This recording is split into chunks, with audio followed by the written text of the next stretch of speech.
Shake it. She like the way that I dance. She like the way that I move. She like the way that I rock. She like the way that I woo. And she let it clap for a nigga. She let it clap for a nigga. And she throw it back for a nigga. Yeah, she throw it back for a nigga. Michael Mary. Billie Jean. Christian Dior.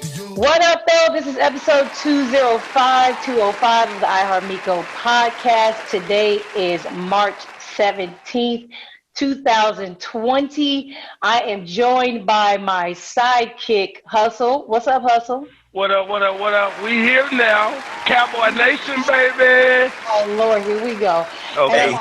Leaking in free agency like a motherfucker. Omar, listen. Omar, God damn it. You are always fucking up my show. Stop fucking talking. I love it. Good job. I'm trying to introduce your black ass. God damn I always it. had a problem in elementary school, too. I can't hear him, dog. Do not. The last time I had you on, you fucking took over my show last time, too, with the Catholic shit. We not going to let you do this today. That was the best show of the year, too. That was the best show that day. You did good. Let me finish my introduction. Also joining me, my radio ex-husband, Omar Kelly. I don't even want to say your newspaper name because they tried to hate on my boy AJ. But the South Florida Sun Sentinel's own Omar Kelly is joining us today. What's up, Omar?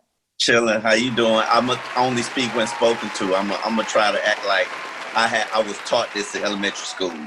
Did they teach you? What you gonna FAMU? You a rattler, ain't you? Yeah, I mean, but we could at FAMU, man, we was protesting all the time. They taught us civil disobedience. Oh my God. Well, I'm sure that I'll probably get more numbers now that there's no fucking sports on TV. Everybody's fucking bored. So I'm so happy you guys will be forced to listen to me now because nobody's talking sports. Corona and chill. That was the last time you interrupted me. Yes, it's Corona and chill time, so most of the nation is pretty much on a curfew or, told to self-quarantine. Probably, I don't know, they're saying 2 weeks to 3 months. We don't know how long it's going to go. We're in South Florida, Omar. They just recently kind of gave us a curfew. Now they've shut down all the bars and restaurants. The only thing that I heard is open is Hard Rock still. Have you ever experienced something like this in South Florida, and what do you think the city's going to be like with this impact? When we have hurricanes, we generally have like curfews, and then nothing is really open, and you got to worry about getting food and all kinds of stuff. But I've never experienced anything like this in my lifetime. I don't think any of us have. I think this last epidemic was like the Spanish fever back in like the 1920s, and this is just unique, weird. I think it's nature. I think it's population control. And hopefully it takes its course and people survive. I hope we survive. You survive. I will survive. Hey, hey. Fuck people. I'm trying to survive. I'm trying to be considerate about the old people, Miko. Listen, they have lived their life, okay? No shade. Damn. You don't get into that though. Hustle. Tell me what's going on in the D. How's it going? Are you guys shut down? What's up? Hey, real talk. They just did the curfew today. I tried to go have a drink today. I called the bar to make sure they was open. They said all they were doing was taking food orders. I can get a to-go order. So today was the first day they started shutting down bars and the liquor store was still open. I went by the liquor store and and the fast food restaurants and stuff were still open, but all the bars and like the sit down restaurants, they were kind of closed. They were just taking to go orders. Okay. Well, we got curfew too. What's your curfew out there? I think it's 8 or 9 or something like that. Ooh, isn't ours 11, Omar? Yeah, but I'm like, what are they gonna do when they find me outside at 11 o'clock on like a booty run or something? They said it's a criminal offense. Are you serious?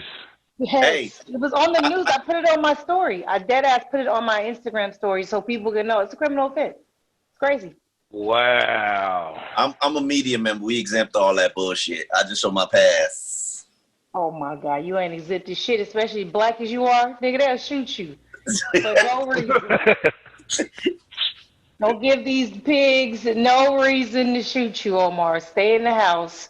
Get Marilyn fake pregnant. You know what I'm saying? Y'all have y'all a couple drinks. We working on it. We working on it.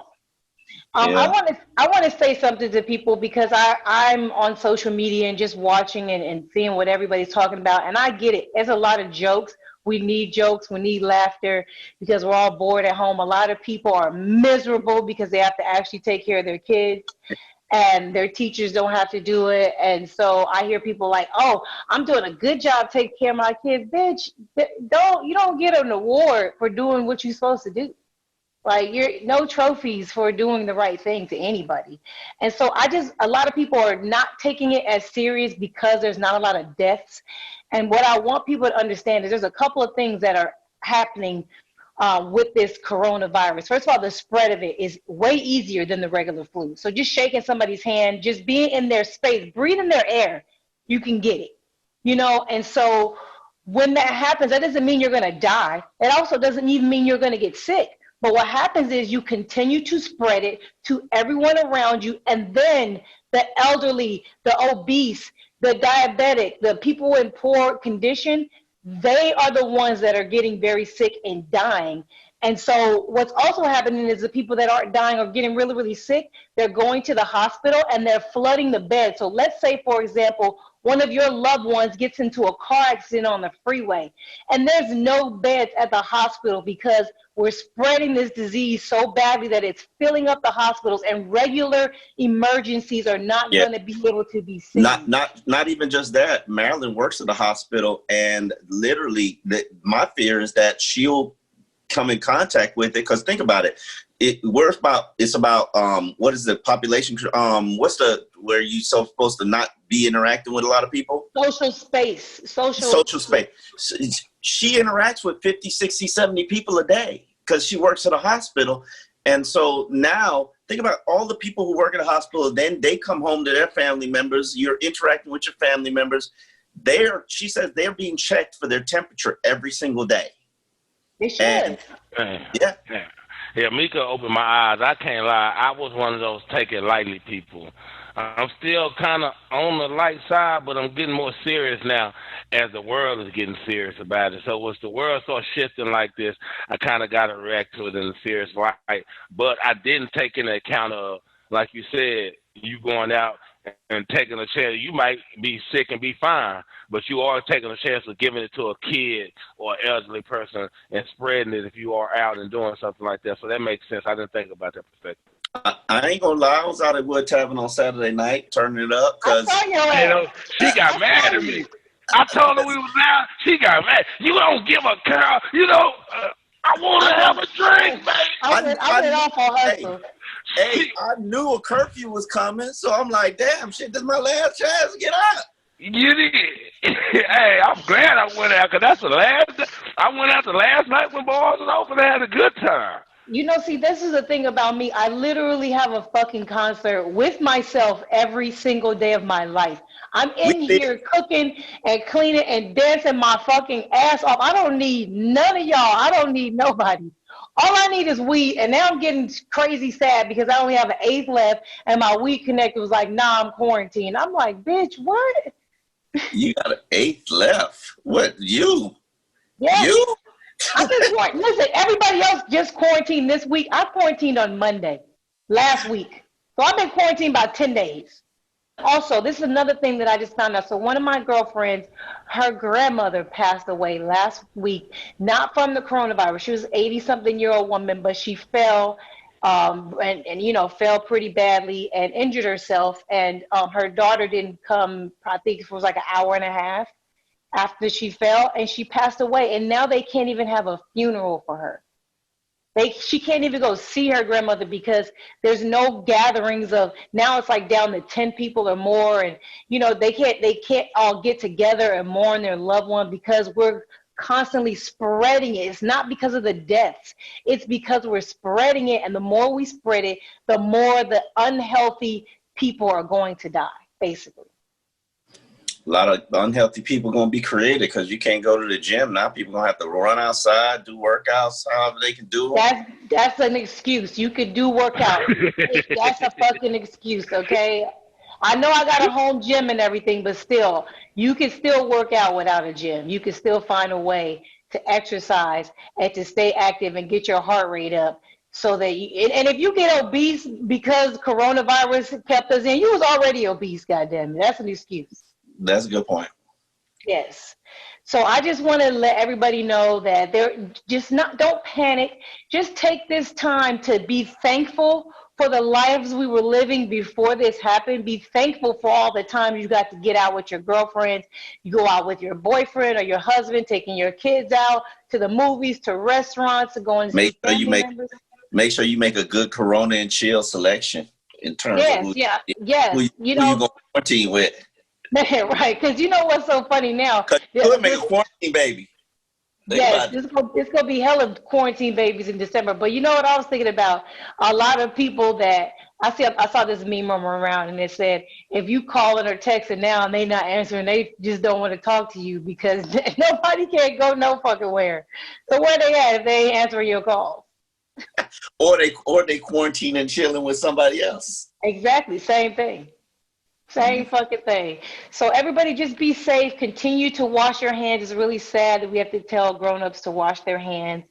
You should always be sanitizing your home with Clorox, cleaning things just for germs in general. Like there's more germs than just coronavirus. There's all types of stuff that you could be cleaning for, especially if you're in contact with a lot of things with your hands all day long. If you have dirty ass kids, I have one, he's dirty as hell, he touches everything. You just want to continue to wipe down heavily touched places in your home just on a day-to-day basis. Just make it a habit so that you're already doing this in case something like this happens again, and it also will protect you from the regular flu that a lot of people get all the time, and they just spread it in their own house. It's just good tactics to be healthier. What is your thoughts? Matter of fact, I wanted to get your opinion on people saying that this is, like, did you see Idris Elba tested positive? Now, what's his name? Kevin Durant has tested positive.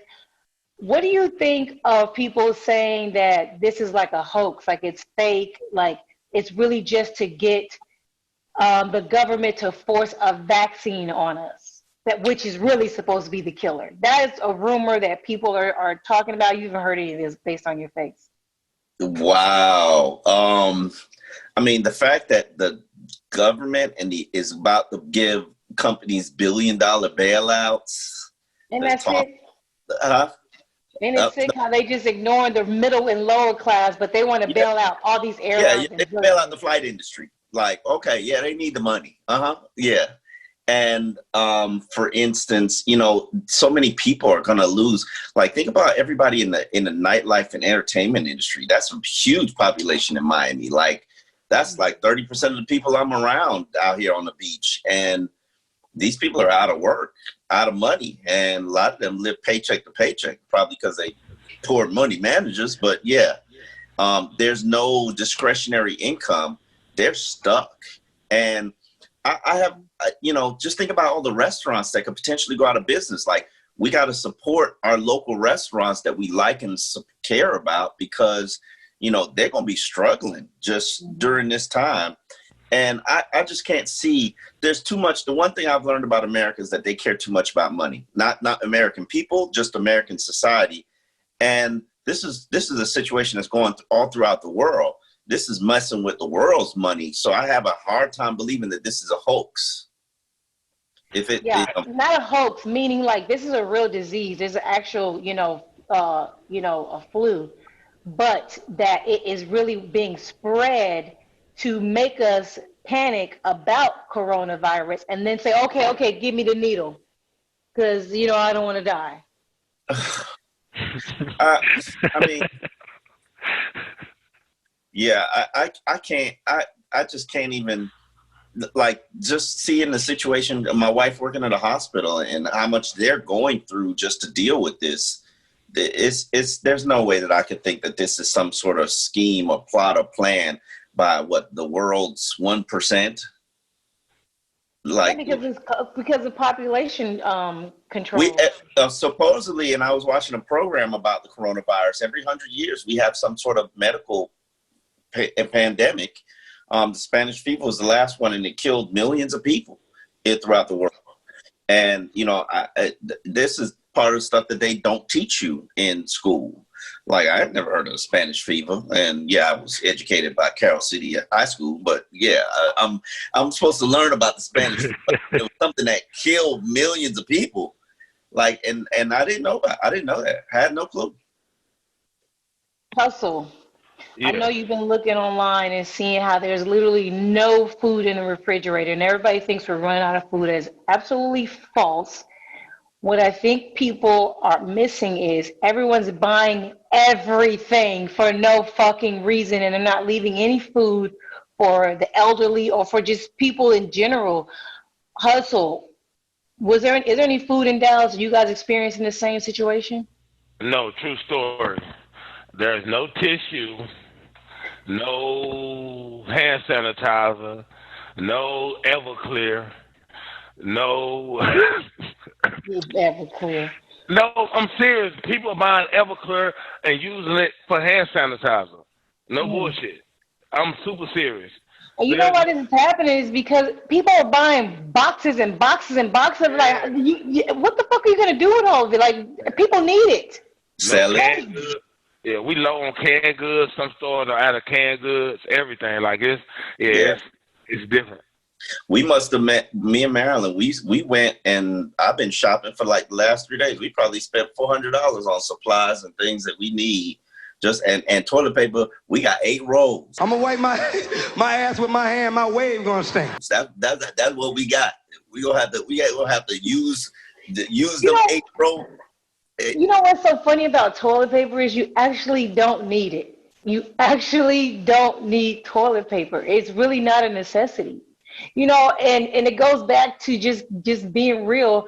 Back in the day when babies had diapers, they were cloth diapers. You took that shit off and you washed it. So you can actually use a towel over and over again to clean yourself, or you could just get in the shower. Toilet paper is not a necessity, folks. It's not that deep. And I don't even know why everybody bought it all. It's just weird as fuck. I'm getting a bidet. That's what I'm getting. I have a bidet, and I still don't even use it. I used to have a bidet, and that shit was dope. And I need one again. You got to wash your ass. Yes, I ain't never used one before. I'm going to feel like a new man. Sprinkle butt. Sprinkle butt. Oh, my God. Yes, you can use the bidet, Hustle. Oh, my God, how embarrassing. He wants something to shoot up his ass. All right. Hey, Nico, it's real good after you have sex. You get it washed off. You don't need no wet warm towel. You just get some warm water. Oh, my God. That shit is crazy as hell. I ain't never used it. I'm just outside. But I'm hoping that the stores will catch on to the things that are trending on social media and saying when you first open up, only open up for the first 2 hours for the elderly and the people with a lot of children. Yeah, they should only, the first 2 hours should be held off for people with families or elderly people. If you ain't coming in with your kids, no, you got to wait 2 hours after the store opens and then, let it be a free for all, because it's just embarrassing how people really just are selfish and not thinking about other people. Now, I happen to be lucky to be plant-based, so everybody leaving all the fresh fruit, all the fresh vegetables. It's hella vegan meat. Like all the meat, regular meat is gone. It's crazy because this virus comes from animals. So it's weird that people haven't clicked on that plant-based is the way to go. But whatever, y'all take y'all time. We have plenty to eat around here, okay? You just have to cook it. And I just happen to know how to cook this shit out of some food. So we good over here. We good. Hey, what you got to say, Hustle? Why she throwing that shit in our face like that? Goddamn. Marilyn know how to cook. She just work a lot. I'm just saying. You know what I'm saying?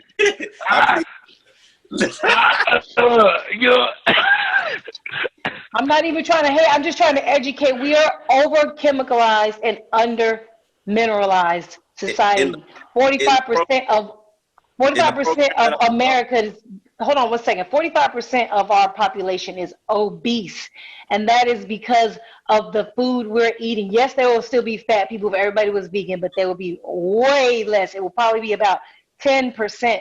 We are at 45% in America. How fucking embarrassing is that? We like meat. Oh. You don't just like meat. You like Oreos and donuts and cookies and juice that ain't even really juice. It's just sugar and water and red dye number 2. Like, you got, but I just like meat. Man. I eat some chips every once in a while. I just like meat. Well, this red dye number 2. What's red dye number 2? Oh my God. We'll talk about it another time. Yeah, right. that's a whole nother subject. Whole nother subject, man. That's why I'm starting my detox tomorrow. The perfect time to detox, actually to fast. This would be a good time to fast if you're complaining about not having food in the house. Just start fasting. You know, drink water and juices during the day, and then only eat solid meals at night. Try something different. You know, try to you know, find your chi. Do some new shit. Play with your kids. Learn some new games. Read a book. Read a fucking book, yo. Yeah. Make a baby. Oh, I don't know. Nah, I'm not making no baby. I'm cool. I'm cool. I'll leave that to y'all. Ada say the dog won't do. You need another one. He told me that. He definitely can tell you that. He loved Beijing. I said, would you give up Beijing for brothers and sisters? No, because I can't even play with it until it's like 6. No, I want Beijing. I said, good answer.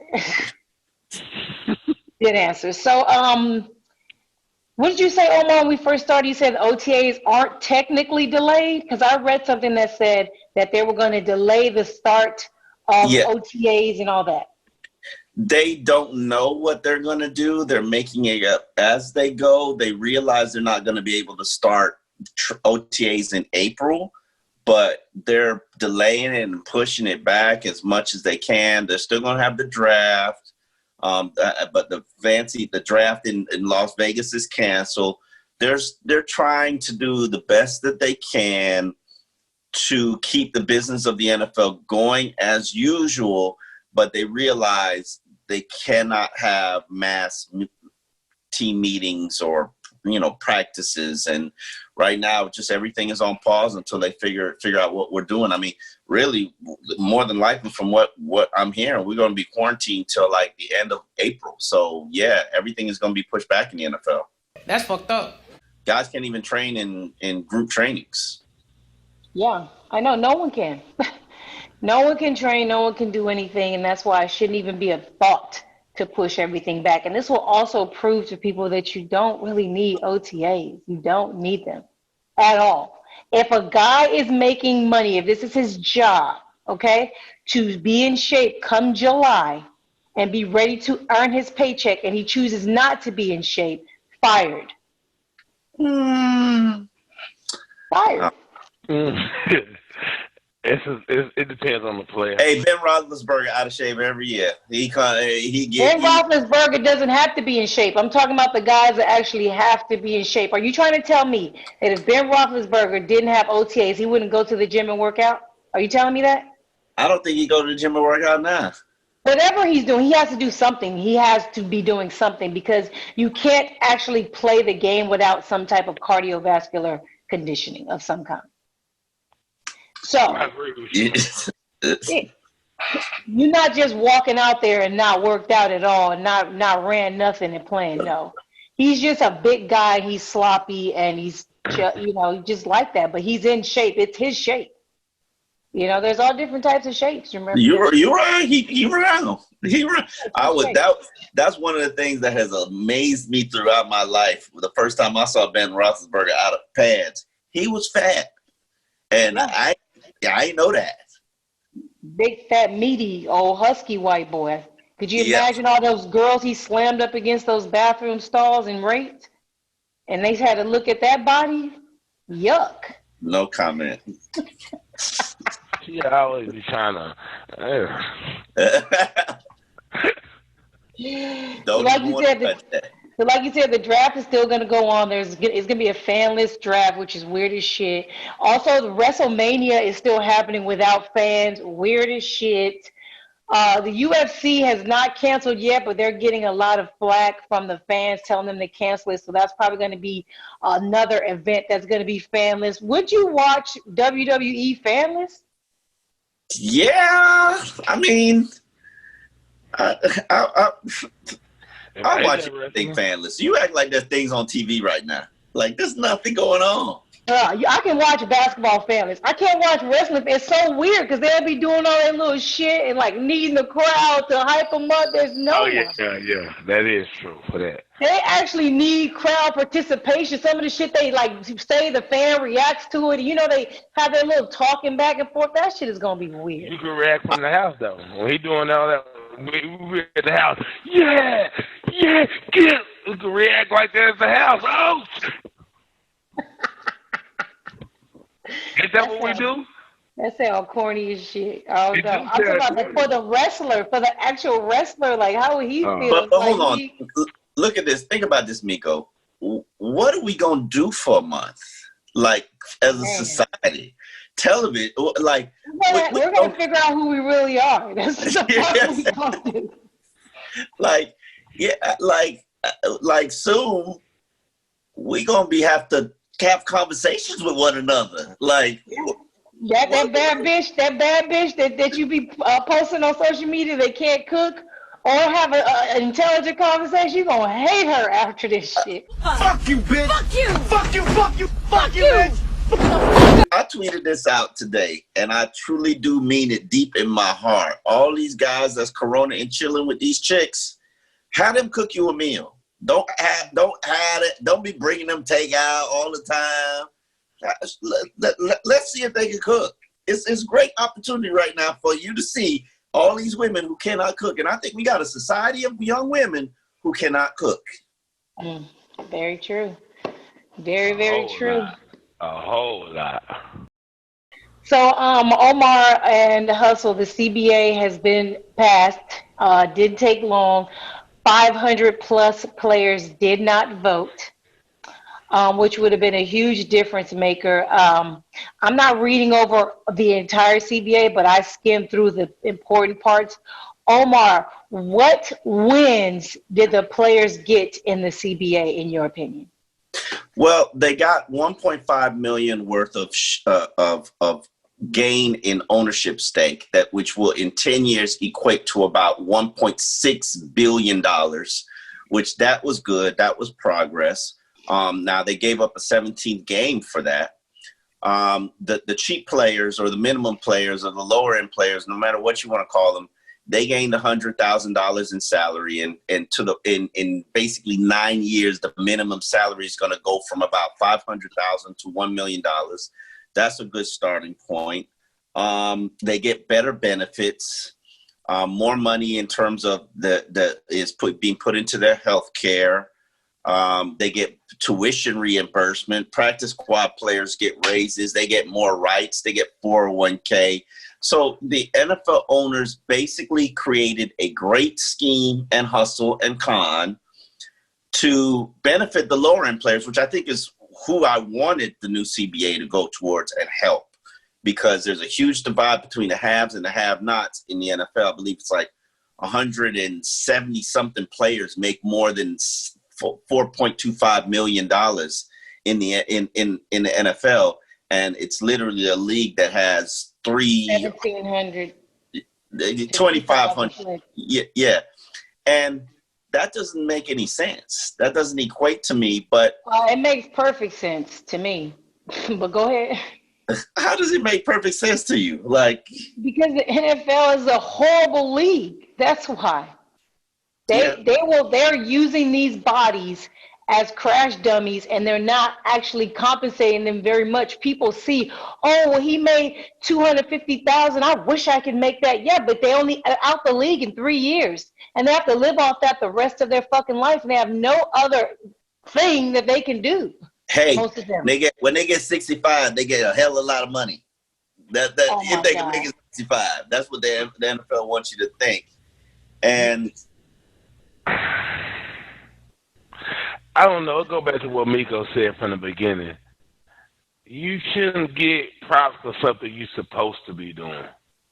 And all the shit that you just named, shit that they're supposed to be doing. So nothing about this CBA agreement is like, oh, wow, this is awesome. Ain't shit you can point to about that fucking agreement and say it's awesome for players. Because everything that they gave them, they took something away. Every fucking thing they gave them, they took something away and made them do an extra fucking game.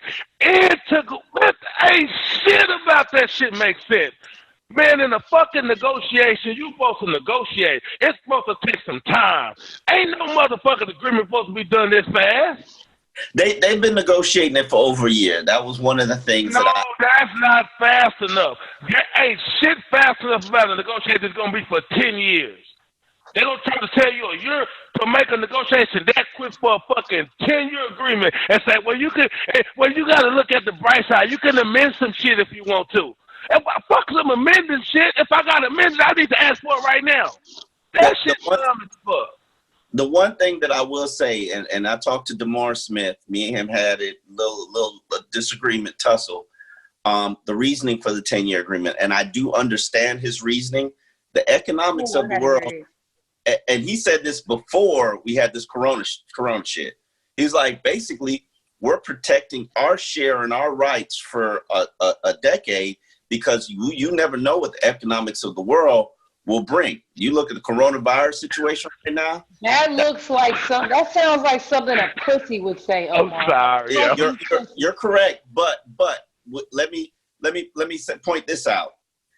One, the landscape of how people watch television is drastically changing, and it's changing from year to year.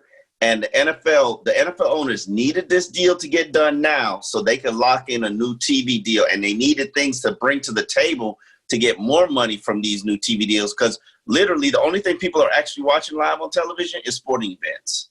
And they needed the inventory and they needed a 10-year agreement just so that it could survive the landscape of how people are watching things or to take advantage of that. And then look at the coronavirus situation. People are losing money, not even just the wealthy people. Your 401k, if you take a good look at it, that thing took a big dip in the last week before they closed the stock market. So, and if you think, my wife looked at her 401k yesterday and she said she lost $500 in like a span of 3 days. And yeah, that's not that much money to us, but think about what a billionaire has lost. I don't give a fuck what no billionaire lose. I don't give a fuck. Think about what you saying, but all those things you saying has nothing to do with the negotiation of your future. Your future depends on you as a product. You are the product.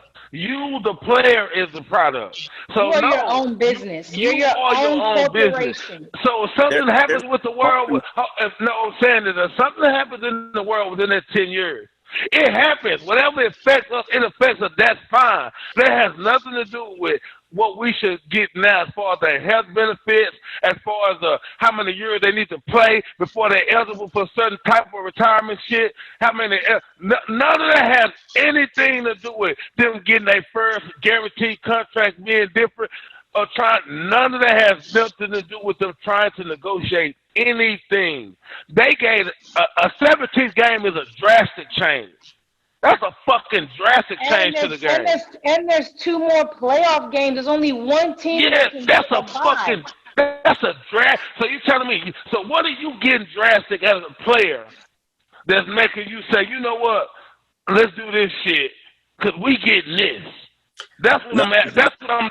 Not nothing but $1.6 billion over a span of 10 years. 1.6. That's after they already lost $1 billion from the last CBA that come on, man. You're right. He already set them up for some bullshit anyway. So now it looks like a win when technically this is just getting back from the 2010. To where you kind of was, yes. But thank you. But the what is it? The salary cap. Not that it, yeah, oh, and you're getting a 90%. Teams have to spend the 90% instead of 85%.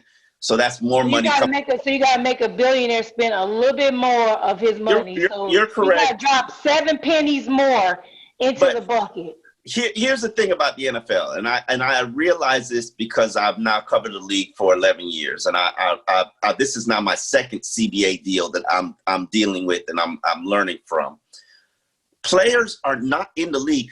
Players are dumb till they hit about their third year. They don't know what the fuck is going on. They can't understand nothing. They don't know the business end of the league. And why is that? Why is that, Omar? Because they don't they have a symposium, a rookie symposium? They're intentionally making sure that these players don't know what the fuck is going on and what's important. People that they can be blinded until there's a contract year. That's when it happens. After that rookie contract, that's when you find out shit ain't sweet. In the NFL, shit gets real. You start realizing what the fuck is going on. For the first 3 years, they think they're making money because they was playing for free in college. So the system is set up to take advantage of these players. Think about it. You're not smart enough until you're in the third year. By the time you're in your third year, half of them are gone already. 40% left behind. Left behind, and of that 40%, only 20% of those people gonna actually get money. So. Yeah, the system, and then you just cycling in a new batch of dumb players, and then the older players are just barely trying to hang on.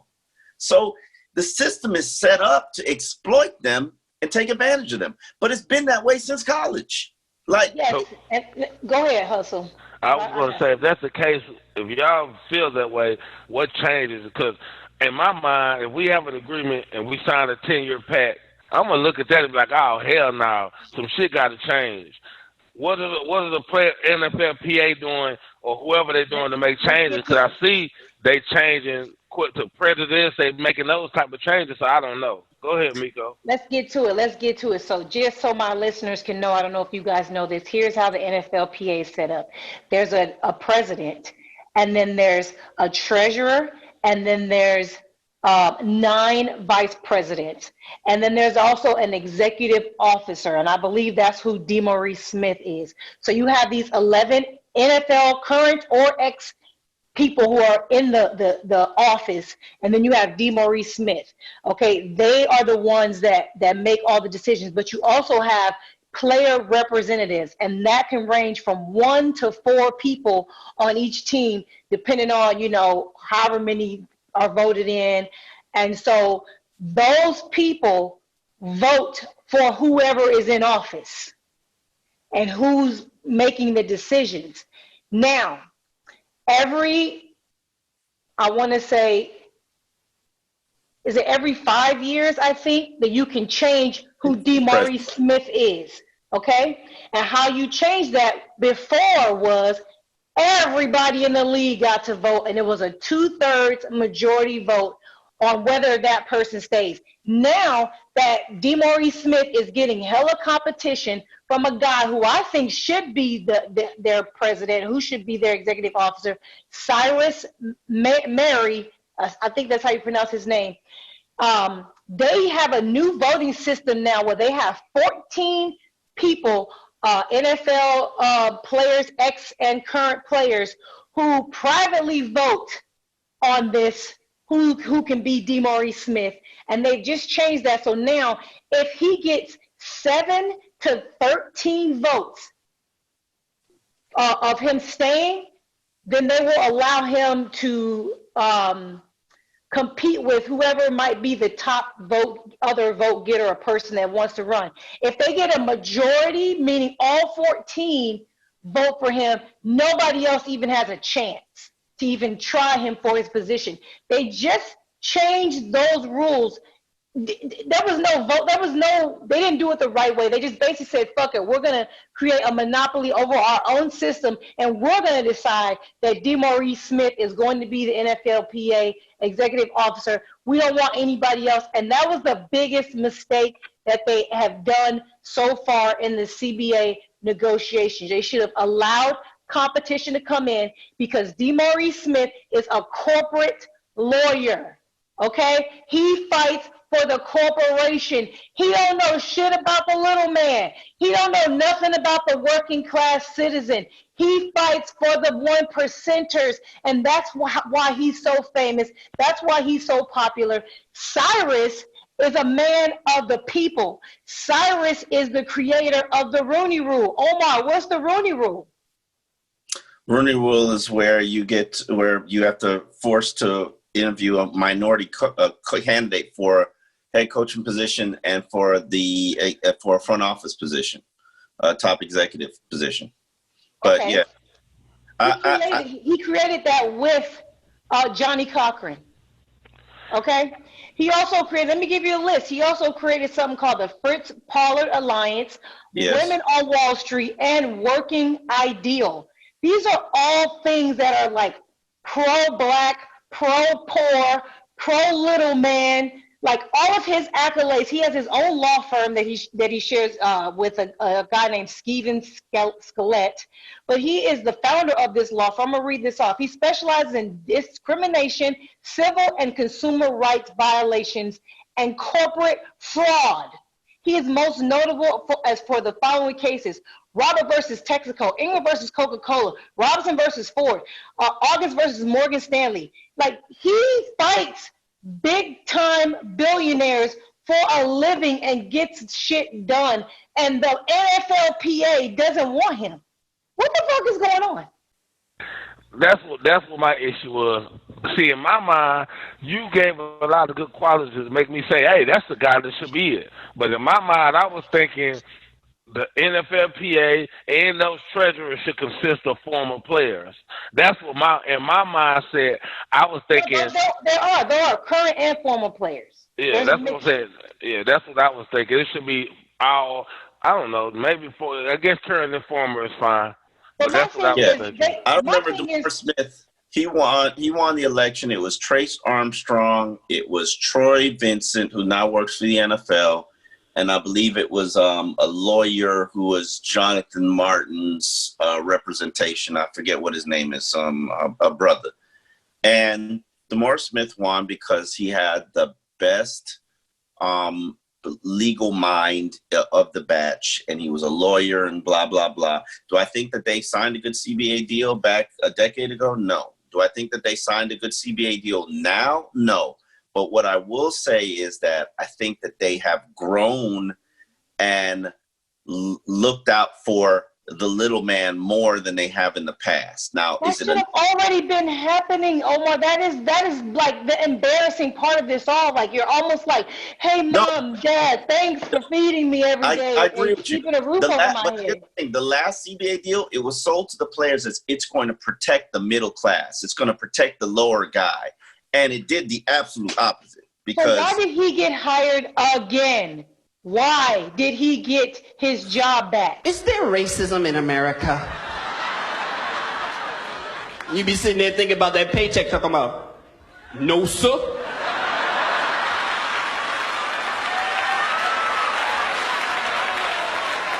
If in there is, I ain't seen none. I can't explain that to you. He has ultimate power. I think part of it is because leadership, which includes Eric Winston, who I know very well, they supported him. Eric Winston's fellow offensive line mate, J.C. Trotter, won the re-election. The offensive line collectively propped him up and helped him win. I don't know I really don't know what's going on in the NFLPA. I do know that I think more players need to get involved in the NFLPA. More players need to sit on these boards, because right now, when D went to the 32 teams, and I do know this for a fact, and he listened to what the players who attended the meeting, not everybody attended the meeting, but he listened to the players who attended the meeting, which were a lot of the lower tier guys. They created a list of the things that they needed and wanted in order to get, in order for them to be in a better situation, to look out for the little guy. And that's what I care about. I care about the little guy. But that still didn't happen. There are still Thursday night football games. You weren't losing you weren't never getting rid of Thursday night football. Football. Then why would you allow them to add a game to your season if you didn't take away Thursday night? Like, why isn't DeMaurice Smith, if he's such a lawyer mind, he's so fucking smart, They should have fought for a bye. They should have fought for a second bye. Like, I don't agree that they should have voted for that CBA deal. I think it's not an idea. I think it's a decent deal. Do I think it's a good deal? No.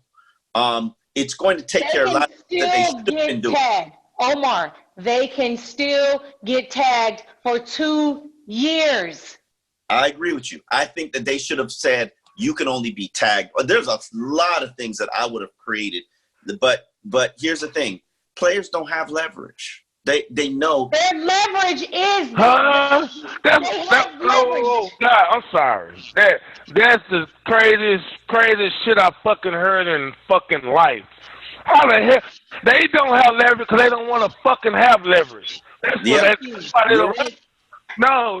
Most of them don't even understand the CBA deal. No, I would say 95% of the players. And they also don't understand financial literacy. They don't understand that, and that's why people believe they have no leverage. If you understand financial literacy and how money works, you would know as a player, you have all the fucking leverage. There is no NFL without you. There is no replacement players without you. The problem is that the one percenters of the NFL never gave a fuck about the other little guys. That's it. And they still don't care. And when you bring the whole shit all the way around, no one, not a majority of the players even care about the league itself or the future of the league itself. The point I'm trying to make is the players as a union, the 2,500 members collectively are not smart enough. They're not financially empowered enough. And they certainly are not united enough to do battle with 32 billionaires. They are not. Hence the reason DeMaurice Smith should not be their representative. They should go with this guy Cyrus because he is equipped to give you the tools you need when you're dumb. He's helping all the dummies, all the people that don't know their power, that don't have the money. His entire career has been spent doing that. Why wouldn't you want that in your corner? Is what I don't understand. If we get back to the part, and this is not going to sound good, but football players, and I know this is probably a stereotype, but I've been in the locker room for over a decade. The Michael Thomases of the NFL are few and far between. There might be 5 in every locker room. Those 5 add up to 150 to 200 players. It's not enough. He lost the vote to be the actual president, and I'm just trying to figure out why is Eric Winston, is that his name? Is he better than Michael Thomas? No, J.C. Trotter. J.C. Trotter replaced Eric Winston, and it really was the offensive lineman united. Mm-hmm. And the theory was that Michael, from what I've heard, and I don't know if this is true because I was not a participant in the meeting, did not know what happened in the vote. From what I heard, the two rebellious leaders, which is Richard Sherman and then the offensive lineman, I can't remember his name now. They stepped out of the running for presidency because they felt like both of them were too militant. And they endorsed Michael for the people who supported them, hoping that Michael would have enough votes to take down, Dee's supporter, which was this other linebacker, and then who made arguments why this deal was good, and they were just the stupidest shit I've ever heard. And then the offensive lineman just snuck through. J.C. Trotter just snuck through and took it. And when I saw the pictures of how many offensive linemen, that's the one thing people underestimate. Offensive linemen, they unite. They work as a unit. Oh, yeah, they're a whole fucking team. They are a team. So in the NFLPA, the offensive linemen have unionized, and they will represent the league. Wow. And DBs, in secondary and DB, that's probably the only position that has just as many players possibly is the secondary or the receivers. That's pretty sad. But you know what? That sounds like why wouldn't you want the best still? Even if you're an offensive lineman, why wouldn't you want the best? Why wouldn't you want what's right? Here's my issue, along with the fact that I think that players are not wise enough nor financially capable enough to withstand a lockout. And they'll just cycle them through. Like 3 years from now, will be a whole new batch of players in the NFL. So that's what the NFL has to work with. It's not like LeBron's going to play 18 years or you know, it's a whole batch of new players. Like in 4 years, we'll have a whole batch of new quarterbacks. Outside of that, I just don't think that right now in this political climate or this economic climate, the world or America can handle no football, can handle the lockout. Just look at this week. Fuck we can. We the fuck can handle. The fans don't care. The fans don't care about the players. What I'm trying to tell you, that's what I'm saying, Omar. That's what makes this sound crazy. You can't one hand say the people can't live without football, but then tell the player to sign a dumb agreement. If you know they can't live without you, that means you should understand your value. That's you. Why I said, God damn, that's why I said maybe they should have like retired players on the Nflpa, like retired old players. They should have like an old player that played like back in the day, then another player. They should have a variation of players, and they should vote for those players. And then that way, you know you're going to get what's best for them as a team. And, man, you know they're not going to be united if you do that shit. You make a great point, and I see your point 100%. I think it's a great idea. But the sad thing is the players current would have to vote for that. And they ain't voting for no has-been ass nigga to make their decision. And they're also, the funny thing is the league doesn't even care about those old players because they won't, now this new CBA, guess what they voted yes on? Those retired guys don't get any type of disability or anything insurance now. They do get it. Hold on. They do get it. They took it down. And also, I haven't seen this in the physical CBA, but I have been told this. Every NFL team is supposed to create a partnership with a hospital so that any player with vested experience, 4 years in the league, can go to that hospital and get treatment for any ailment if they are a vested NFL veteran. Supposed to, but what did they remove from the CBA?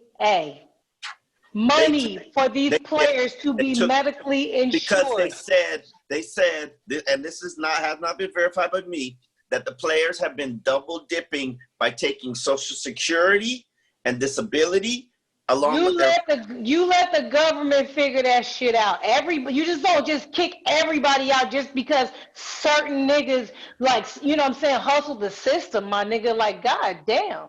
But here's how they did. Here's how they the owners, and this is what I need people to fully understand. 2,500 NFL players and the 30 or 60 players that represent them. You're not about to outsmart 32 billionaires, their CEOs. Your lawyer can and should be able to. And their team of lawyers. You're not going to outsmart them because that deal. Ain't no outsmart. It's called compete for your own salary. You're going to get CTE playing this sport. They know it. They won't even acknowledge it. And then they had the audacity to try to act like not testing for marijuana is a win. Are you fucking serious? That's not a win. Got them. They said we gonna give y'all poor players $100,000 raise by the end of the new CBA. Minimum is gonna be $1 million, and and they made them think that it's going to benefit the middle class. That if the minimum players are making $1 million, I can keep the higher end players. Well, that's been 10 years. Yes, First exactly. of all, weed is going to be legalized nationwide in the next year or so. So they were going to have to do it anyway. The NBA has already said they're not even testing for no drugs during the fucking coronavirus hiatus. The NFL was bending. They were already going to have to break on weed, and they had the audacity to make y'all think they threw you a bone by legalizing it now. Like, bruh. Yeah, you're right. That's why I said you can't ain't nothing about this fucking agreement that makes you say, hell yeah, sign this shit. I feel like they should list every motherfucker vote. Everybody. I don't give a fuck who didn't vote. They just need to list everybody vote. Man, I know they can watch. I know it's a way to get that shit, Omar. I know it is. Listen, it don't matter. And here's the reason why it don't matter. Because the majority of the fan population, they don't care about the players. They don't care about their health. They don't care about CTE. They don't care about the fact that their contracts aren't guaranteed. They don't care. I don't care about the fans not caring. I'm talking about the players not caring. I'm talking about the accountability starting with them. I'm talking about when they see those votes and see who voted, they got to look at each other. All them 1,000 players, they got to look at each other and be like, oh, this what the fuck we on. That's what I'm saying. If we split in the room like this, we need to see who's splitting where and what. I don't give a fuck. They need to show that shit. They done entered a decade-long agreement, which, you know, is going to benefit the smaller guy, benefit the cheap player, and literally, let's be real about this. They play 20 games. They're still going to play 20 games. It's just one of them counts more than the one used to count. They're still going to play 20 games, and that's how the league looked at it. They're still playing 20 games. And they're gonna push again for 18 games because, as you can see, they have decided they don't need the players' permission to add games to the schedule. They just decided that. If I was a player, I would just decide as a unit that we don't want to play Thursday night football. The players had to vote on the 17th game, and they will. Thank you, Miko. But the NFL said that they don't need their vote to approve that in public. Like, we don't need y'all vote. Y'all can vote on it, but we gonna add a game. Irregardlessly is what they fucking said. And so after 2020, come 21 is going to be 17 games, and then 2022, there's going to be 18 games. And they're not going to need a fucking vote. They're not going to care. I don't know if that's accurate. Watch. Let's see. That's to be collectively bargained. That has to be collectively bargained. No, they said the NFL posted that they don't need the players' permission to add a game. They actually posted that. They'll get a vote, but they don't need it. They said that. I gotta look it up. Yes. Yeah, I'm gonna send you the fucking clip because I got it. Appreciate it. But you guys, so me and Hustle agree that this is disrespectful as fuck, and I didn't even read all the shit, but I know what was the considered good, and that's what they had me fucked up at, because there was nothing good outside of I'm not even gonna. There's nothing good. Like, there's nothing good. Yeah. I get them wanting less padded practices and less this and less that. That shit don't matter when you add games and shit, my nigga. Like, that shit don't matter. So I guess that's a win. But for real, like, more players on the roster, more players in the league, 1.5% increase in revenue, minimums drastically go up. But your money is your money. So really, they was always good. But this is important. The minimum spend goes from 85% to 90%. That's 5%, which could equate to players making. I could do the math. I just need a calculator. That don't equate to shit, Omar. We should have already been in there. No, it don't equate to shit. You added players to the roster. You added again. No, that 90% ain't that. Adding that 5% ain't shit. They done did the math. We adding the fucking game. We adding the fucking playoff game. We making them add more. But Hustle, when they make more money from adding these games and the inventory and make more money from the playoffs, the players get their slice. No, they don't. They've got a smaller slice. It's a smaller slice than it was. It was getting 53%. They're not getting that. Smaller slice than it was 15 years ago, yes. But there's a lot more money in the pie now. Like 15 with another game. A smaller slice with another game. When I started covering the league, the salary cap might have been $90 million. Might have been $90 million. You're also not thinking about when you started covering the game how much the TV deals were making either. That's true. That's a very good point. But they was making $90 million salary cap for each team. Now the salary cap's $198 million. Because they're making more money, and the players have figured that part out at least. Jesus. Yeah. I mean, I'm not going to tell you that it's a good deal. I'm going to tell you that it's a smart deal. What I am going to tell you is that the union is not strong or smart enough. to counteract these billionaires. I'm sorry. That's just the reality of it. I learned that in the last CBA deal.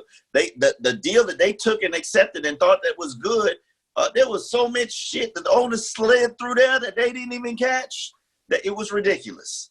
And I'm sure it's going to be more of that when history shows what the ramifications of this deal. Well, according to some people that I spoke to, and it's not completely confirmed, but do you remember that waiver they tried to make Colin Kaepernick sign when he was going to do the tryout? Well, apparently there's language in this new CBA that suggests that they're going to cut out all of that shit now. Now you have signed your rights away to be able to protest and do all this shit. So let's see if we have any kneelers come August. I have not read through all 148 pages of the document, but if they slid that through, and I heard there is a lot of things that they have slid through that they have not informed the players of. Like, for instance, you cannot have a lockout. You cannot have a holdout. Yeah. They just giving away all their God-given constitutional rights. That would have been a non-negotiable for me. You literally cannot have a holdout. Fines cannot be undone. If you've been fined by a team, you're going to have to pay it, whether you sign a new contract. You cannot hold out. You cannot lock out. If you were the Hopkins and you wanted a new deal, don't miss no camp, because the fines have increased. They are firm. And if you sit out like 5 games, you lose an accrued season. More chains added to the hold on.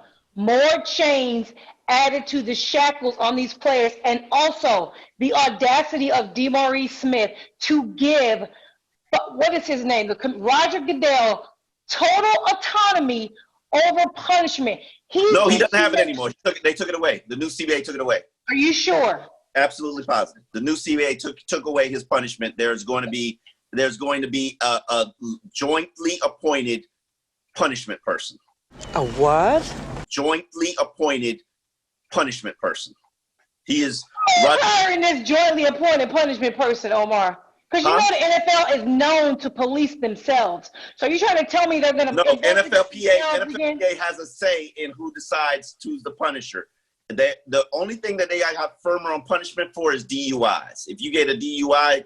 DeMaurice Smith is the head. He is the head of the entire snake. You trust him to make these decisions, to even advise on these decisions? Are you fucking shitting me right now? He's an employee, and that's what people have to understand. He's an employee of the NFL Players Association. He's only as strong as their president will let them be. And their board will let them be. And that's the problem. And that's the fucking problem. Somebody believes in him. Somebody believes in him, and that's the fucking problem. And it must be the offensive line. I'm going to say some video of my interaction with him, where he's just like, I don't know you. Like, why are you asking me these hard questions? And I was like, yeah, I don't live in Washington, so I don't know you, but I've been covering this league for 11 years, my nigga. Like, I was here for the last CBA deal. Like, I've been writing that. I've been writing that you've been doing a shitty job. Your PR man standing behind you know me because he been trying to get me to shut up for 10 years now. Like, but it is what it is. They need new leadership, but they're not smart enough to get new leadership, or unionized enough to get new leadership.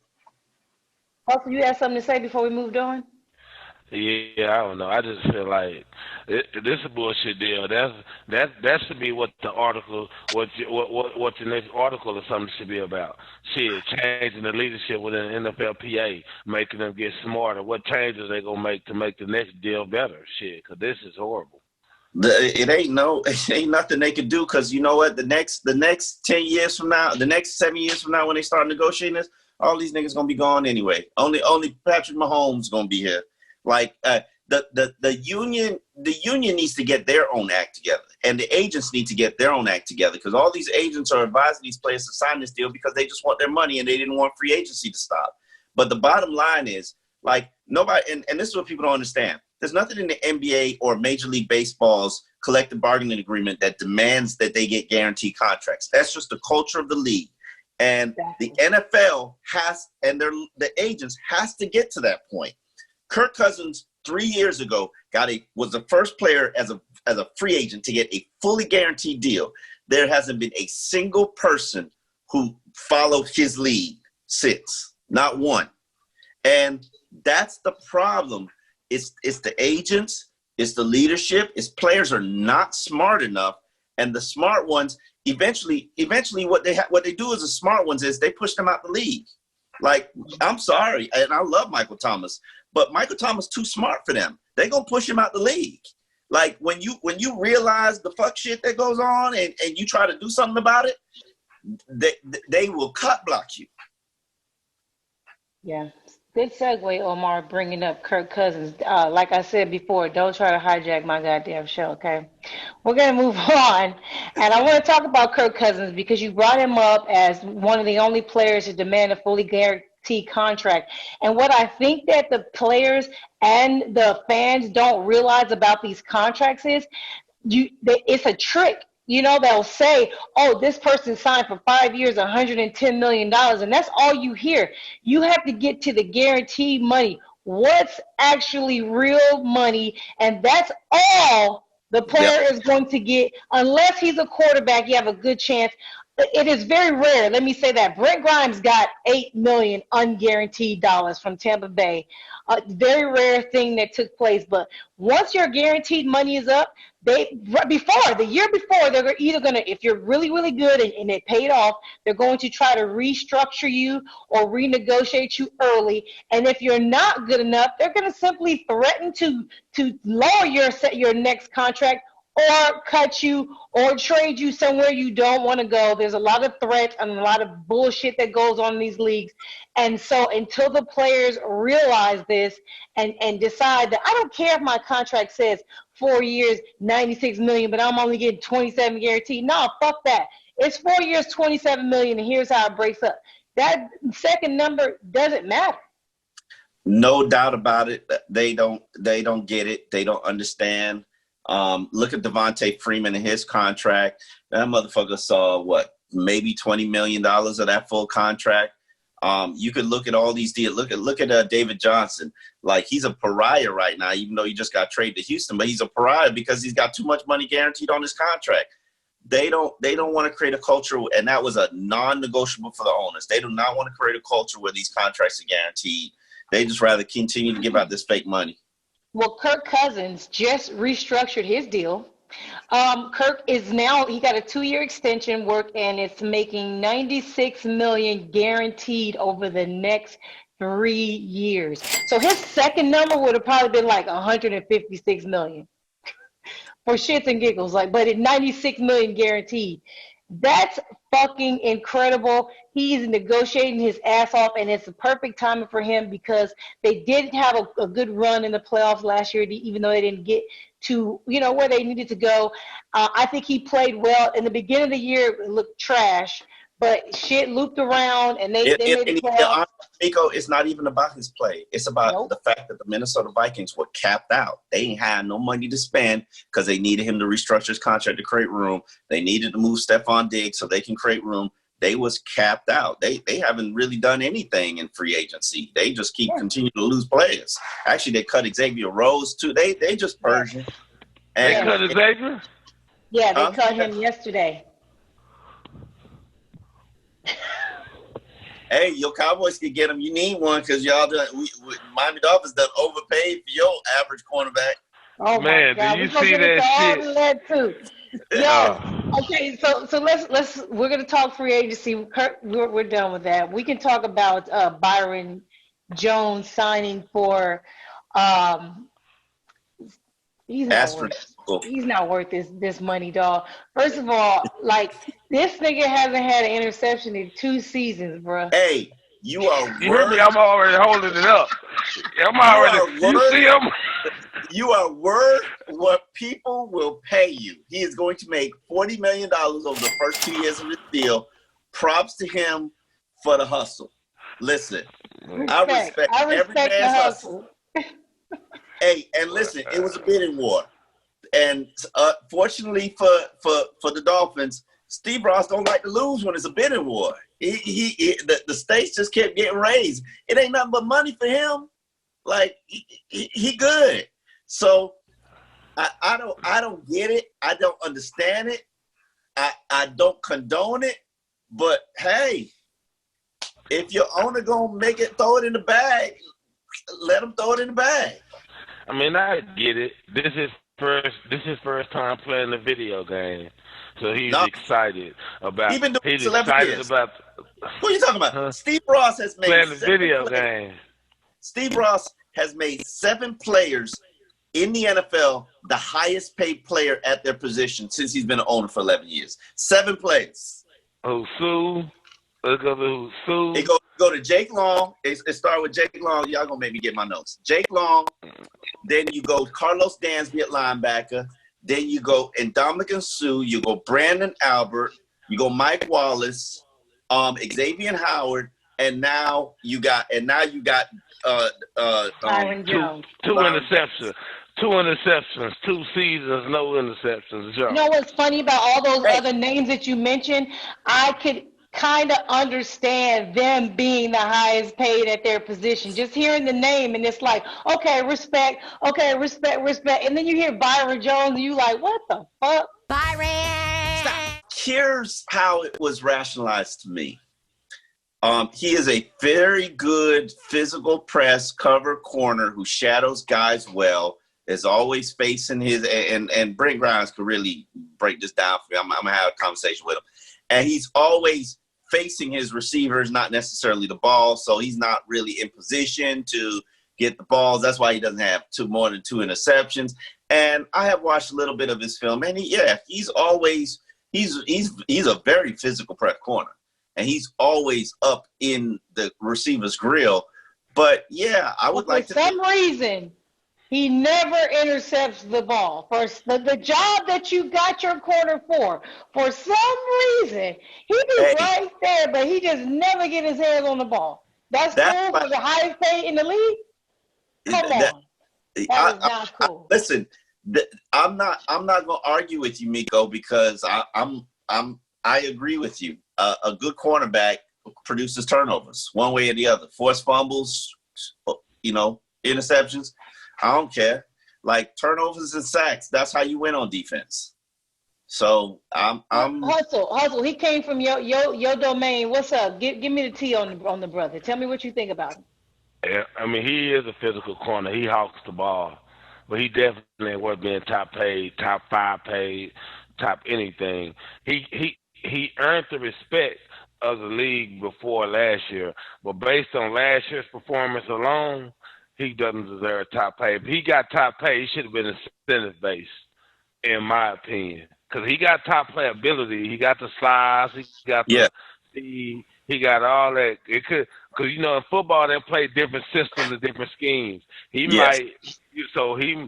might see something that we don't see as far as him fitting that defensive scheme that he can be a better player. So I want to, but as far as, no, I wouldn't have paid him top flight money. No.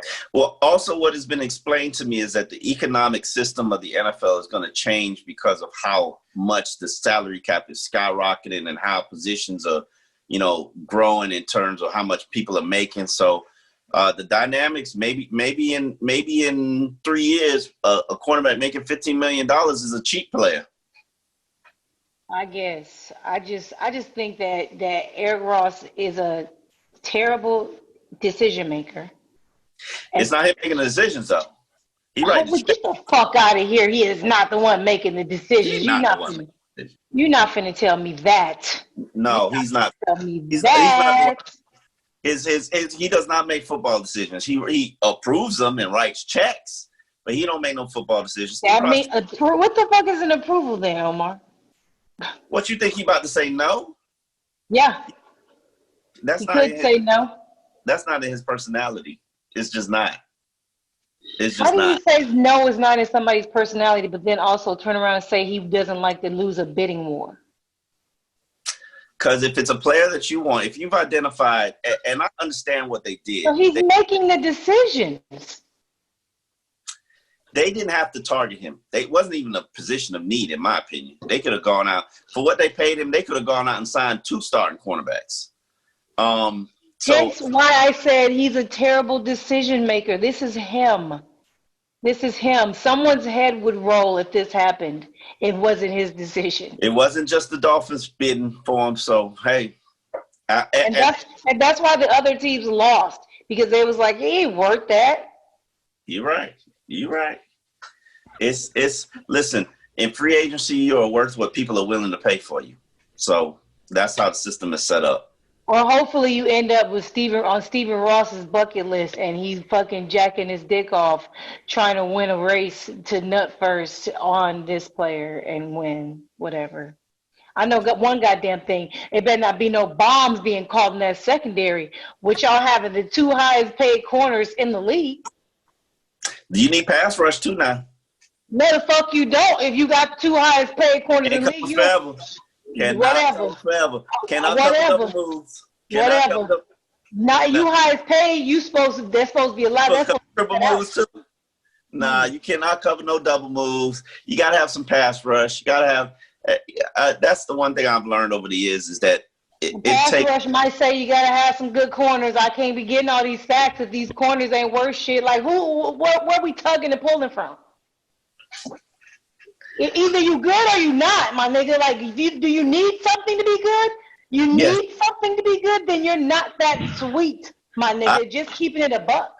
I totally agree with you. I'm curious. Everybody gets a blank slate with me. I'm curious to see how he performs, how he practices, what kind of plays. I know he has raw, unique athletic ability. I'm pretty sure if you did the metric and numbers, it looked Brent Grime-ish. We'll see. He jumped really, really high on the high jump at the combine, and he ran super duper fast. Like he did whatever. He did all the Negro Olympics really, really well, and that means he can play corner really good. That's the Dog and Pony Show. But what's up with no? We're not gonna talk about Tom Brady, TB12. Did I not just tell you not to hijack my motherfucking show, Omar? I tried to help. I told you I wasn't good at this in elementary school. Shut the fuck up and let me get off what I want to get off. Hustle has been quiet. I would like to talk about Dak Prescott being tagged and what Hustle thinks about them making Amari Cooper, giving him the same bag that they gave Michael Thomas in New Orleans, who's supposed to be the greatest right now, and tagging Dak Prescott. Are you team Dak or are you team Cooper? Hustle. I like Cooper, man. Cooper got awesome footwork. He's great. Like, he gets out his route pretty good. He got to stay on the field.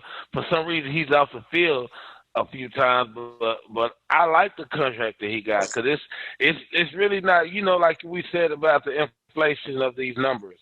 It's really he got a lot of incentive based in his contract as well too. So it's not just 100 million. No, he's not getting 100 million. Yeah, and Michael Thomas do got that work. Okay, but go ahead.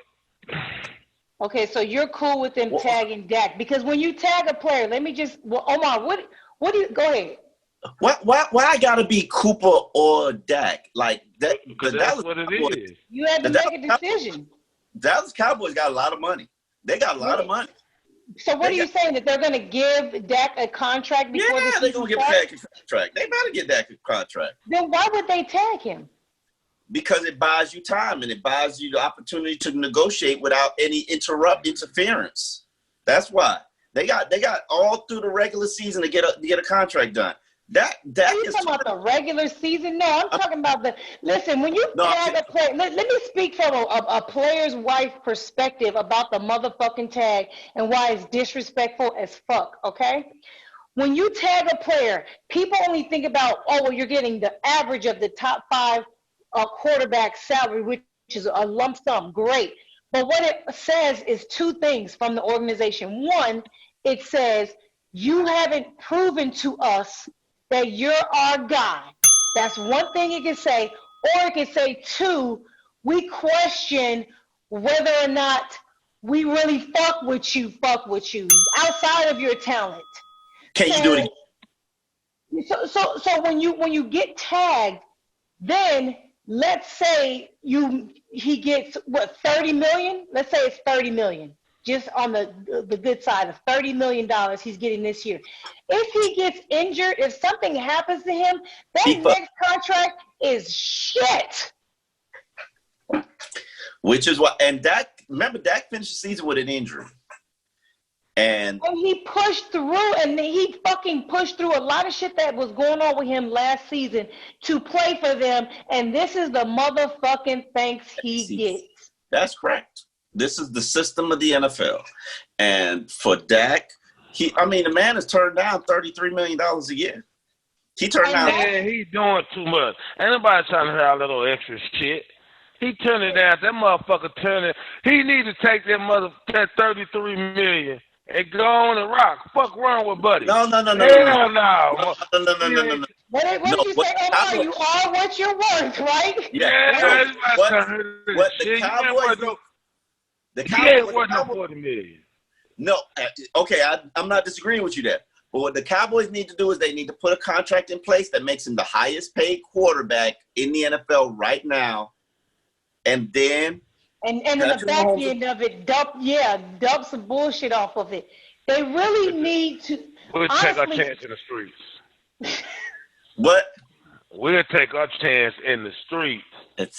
Then let the man go. Then let him go out there and in free agency and see what he's worth. Then I guarantee you lose him and he gets the money that he wants from somebody else. He can go get it.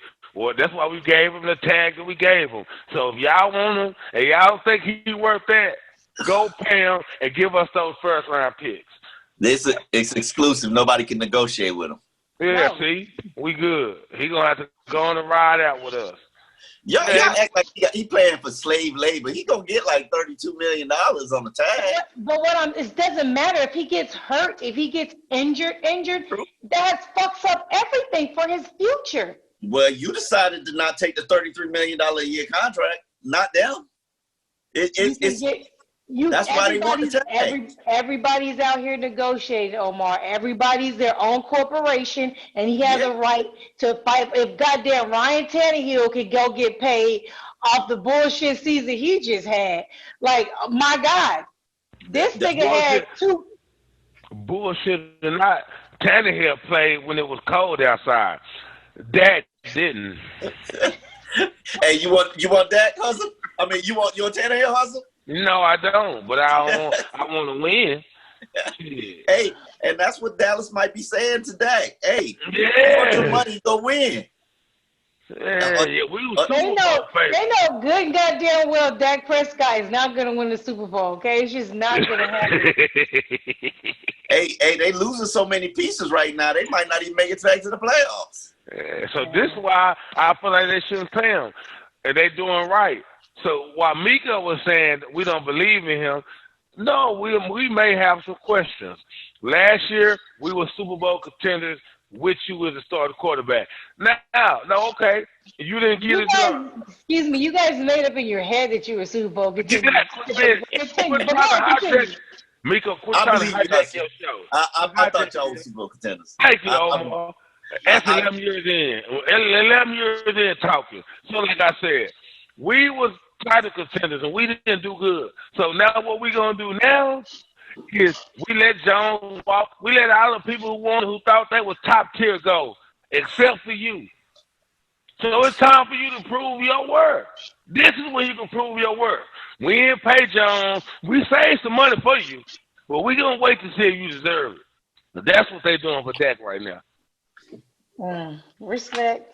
Hey, so Omar, I got maybe 2 mentions about Tannehill's contract. How many did you get? About 5. About 5. With your name in it, about 5. Okay, so it's slowing down. It's slowing down, man. I mean, listen, Tannehill is the perfect example that you can be average in the NFL at quarterback and make $100. White. Excuse me, white. You're correct. You could be an average white quarterback and make $100 million. That's right behind him. Who right behind him? Dak. Dak ain't close to $100 million yet. Dak get it. We talking about the average quarterback getting $100 million. He's next in line. Oh, man. You bad. You want to decide Dak or not? Not really. Hey, listen. I cover a team. We've been starving. We starvation. You got one great quarterback as an undrafted free agent and one in the 4th round. Please shut up, Hustle, because you greedy. You don't know how to recognize quality quarterbacking when you see it. Because I've been over here eating ramen noodles and Spam for a decade, and you over there complaining because you got some ground beef. Don't complain about your ground beef. You can turn it into hamburger. You turn it into taco. Let's be clear. Let's be clear. I'm gonna make a meatloaf about this goddamn ground beef because he's acting like he's steak. The motherfucker act like he was ground beef, and then what ground beef shit do, we good. This motherfucker want to act like he's steak. You can't be. That's the difference. This motherfucker say he's prime. Hey, you ain't that part of the cow ass, bro. He is ground up prime rib, okay? Ground up prime rib. Wait. My nigga said you ain't that part of the cow's ass, bro. I'm just saying, man. Hell nah, he tripping. 33? Man, you better take. Come on, man. Hey. Hustle, let me get your opinion on Tannehill getting a deal and then King Henry getting the tag. How do you feel about that? Man, you know this is a goody boy league, man. This is crazy shit. I mean, and you know running backs don't get respect. So it's just what it is. Then, you know, just being honest, I don't like it.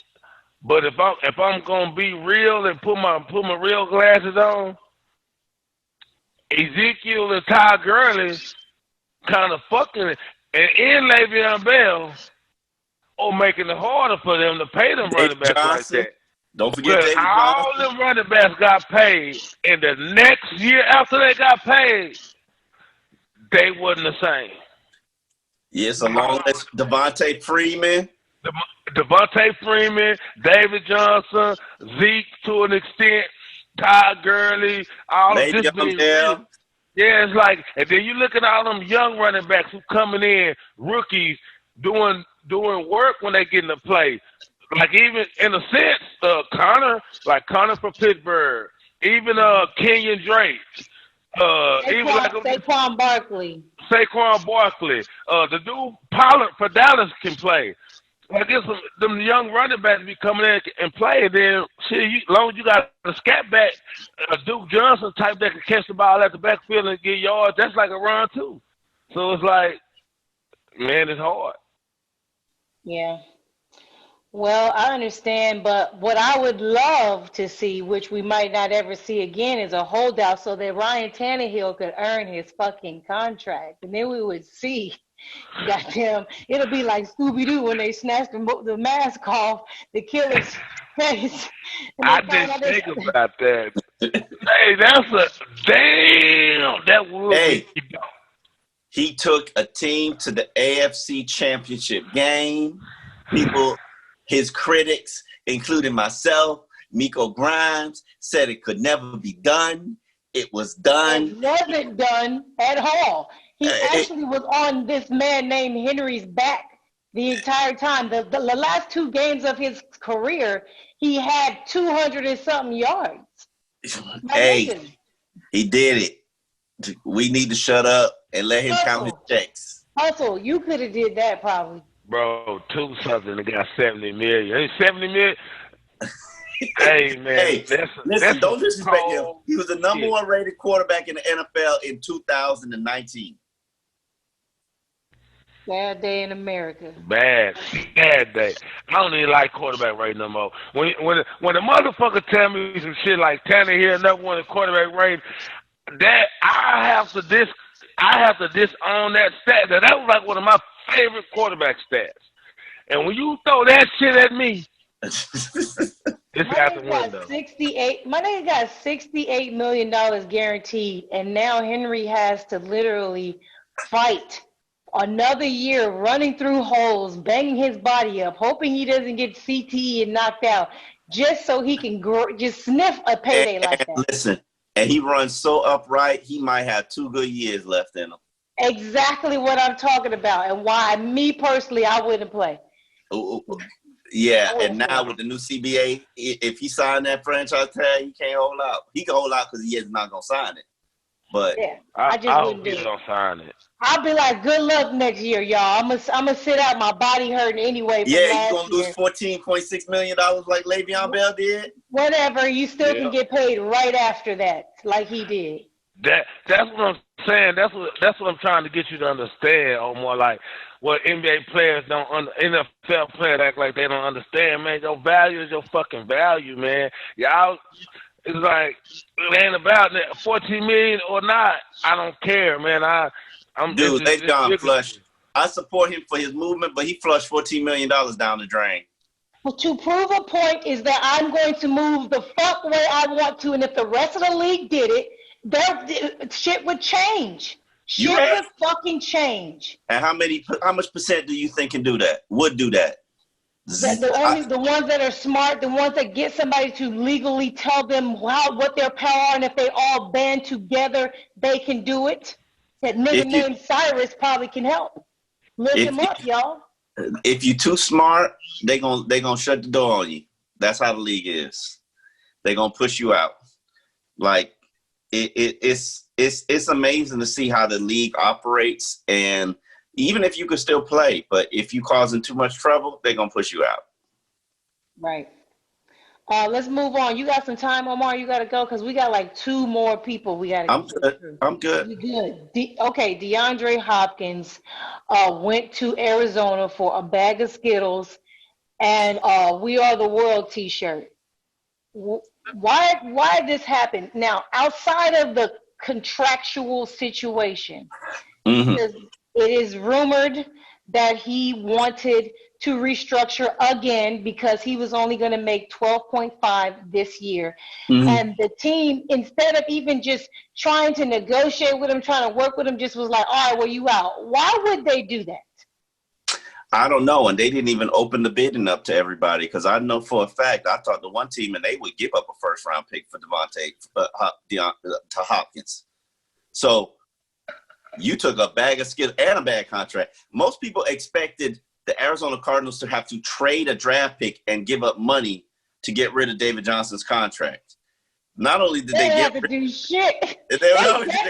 David Johnson's contract, they also gave a second and a fourth for DeAndre Hopkins. Okay, like there's a long list of teams that would give a second and a fourth for Hopkins and not even take the bad contract. One blink and eye. They were like a lot of teams were like, what the fuck? Like we didn't even know.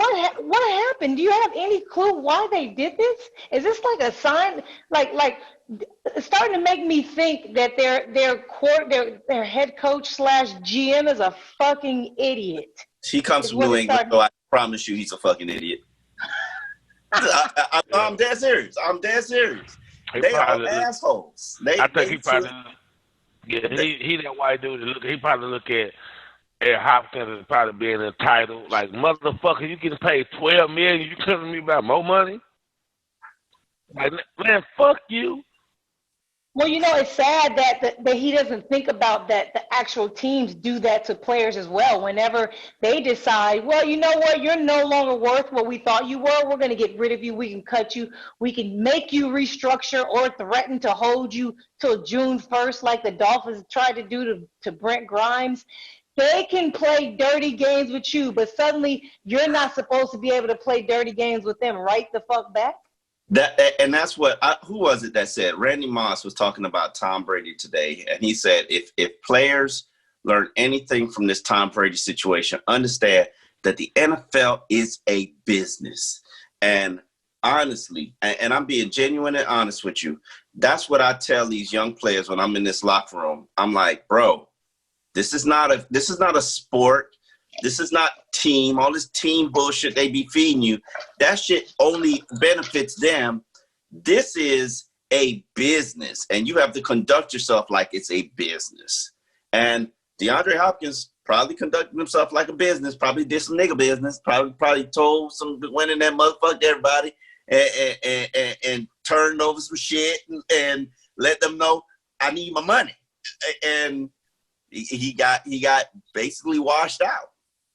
But I think a lot of that also is all these agencies, like the CAAs of the world, the Octagons of the world.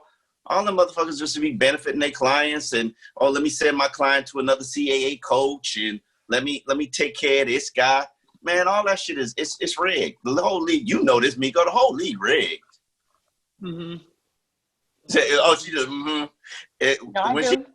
when she ain't benefiting from it, she's like No, I've talked about this till I'm blue in the face. I'm just tired of reiterating the same thing over and over. Like this, the players need to understand financial literacy. That is a big word. And when you understand that, you know your worth. You know what something's worth. You know how people are making money. What you talking about? Money. Need that Maybach, Miko. They need that Maybach and that $100 chain. It's not even about them. It's not even about what they're purchasing. You have to understand financial literacy of your boss and how he's generating his money, how he's making money off of you. You have to understand that and know your worth, and know that if this is taken from him in a large quantity, meaning a group of niggas decide to do this, doesn't even have to be the majority, you can affect his payday, and that will fuck with him bigger than anything you want to say individually to these owners and get your own money. You can affect more change bigger for everyone, including yourself, if you guys would understand and learn how he's making his money and how you can get it off the rip. You don't have to do this. Do you ever see NBA players, Major League Baseball, soccer, all these guys are just chilling because they understand themselves and they know that if they fuck around and not play, guess what? Shit gets real. And I understand everybody's like, well, the NFL is a team sport. You got to be a team. Y'all got to be the team. It can't be individual. It got to be the team. Y'all fighting on these individual battles and dealing with this shit. When if you really come together like butt cheeks, you could really make a big difference. Ain't never gonna happen. I'm just being honest with you. Ain't never gonna happen because you still dealing with. Remember, there's a large population. 30 to 40% of them are just stupid morons. Just stupid morons. Idiots. There's a lot of idiots in the NBA. There's a lot of idiots in Major League Baseball and soccer. There's idiots everywhere, Omar. That is not. But understand, those leagues are smaller, so the percentage of idiots, maybe in the NBA, there's 100 idiots. You're talking about fucking 800 idiots. 800 idiots. And then the people who are just trying to hang, and then 800 more just trying to hang on, just trying to collect the check. 500 of them didn't vote. 500. Don't care. Idiots didn't vote. Didn't care. So not that. Are either one of you guys considering that maybe, and I've said this on a podcast before, and I've also said it in his mentions before, that DeAndre Hopkins is a little overrated. And when I say overrated, not a disrespectful overrated, meaning like he's not in the top 10, but he's at the bottom of the top 10. And the Texans may be like, we already have 3 really solid receivers as well, and we could probably still pull off what we're pulling off right now without him. Is that even a thought? I'm sure a lot of teams, just like New England thought Brady lost his arm, I'm sure they realized that Hopkins probably lost a step. I mean, teams see these practice. They have the speed meters on players now. GPS is on them, so they know what's up. They know what's up. He already wasn't fast. First of all, that was his. Oh my God! Right, was his first of all, they don't know what's up. They are rich people playing video games with people. They don't fucking know what's up. They doing whatever. That's why they're saying what's up. He's maybe speaking about, like, for example, you could tell when a player. No, I'm talking about his talent.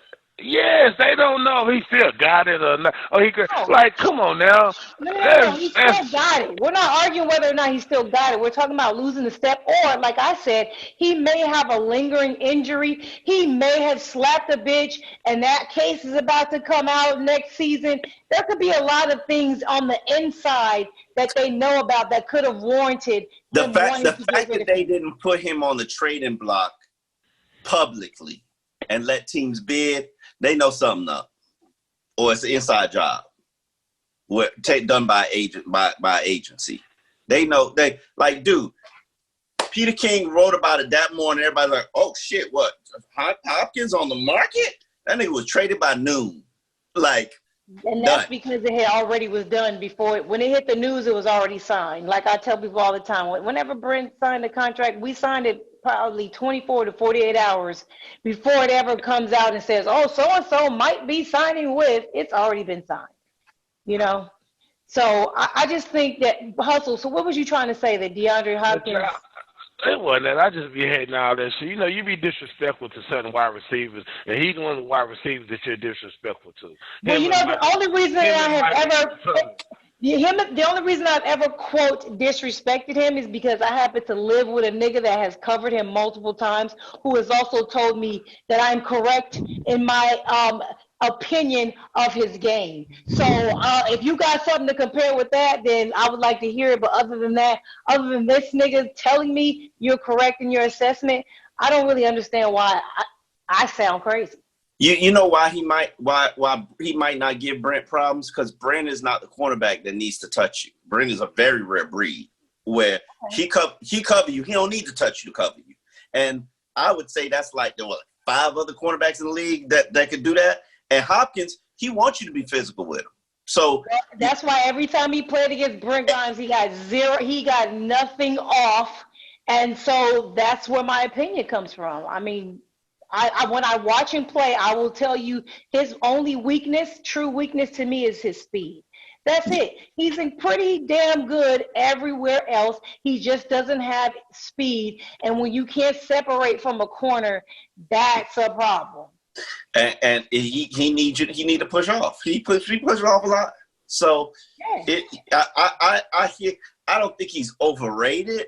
I think he's a very great possession receiver. Yeah, he ain't got no speed, and he's probably getting slower. So it's, you know, I also think one thing people haven't factored in. You ever think that they moved him because they're gonna have to soon give Deshaun Watson a new contract? Well, if the numbers ain't top 5. Or you don't lead your team to the playoffs, you can't be demanding ridiculous money. Right. And how much longer can they rely on J.J. Watt? He is just breaking. He's just, you know, he's paper mache at this point. You know, you're going to have to go out. You already fucked up with Clowney, you idiots, how you got rid of him. That was weird, too. He ain't signed with nobody yet. Okay. Doesn't matter. They still the way that they got rid of him was weird. Just like this, it was just drastic and for nothing.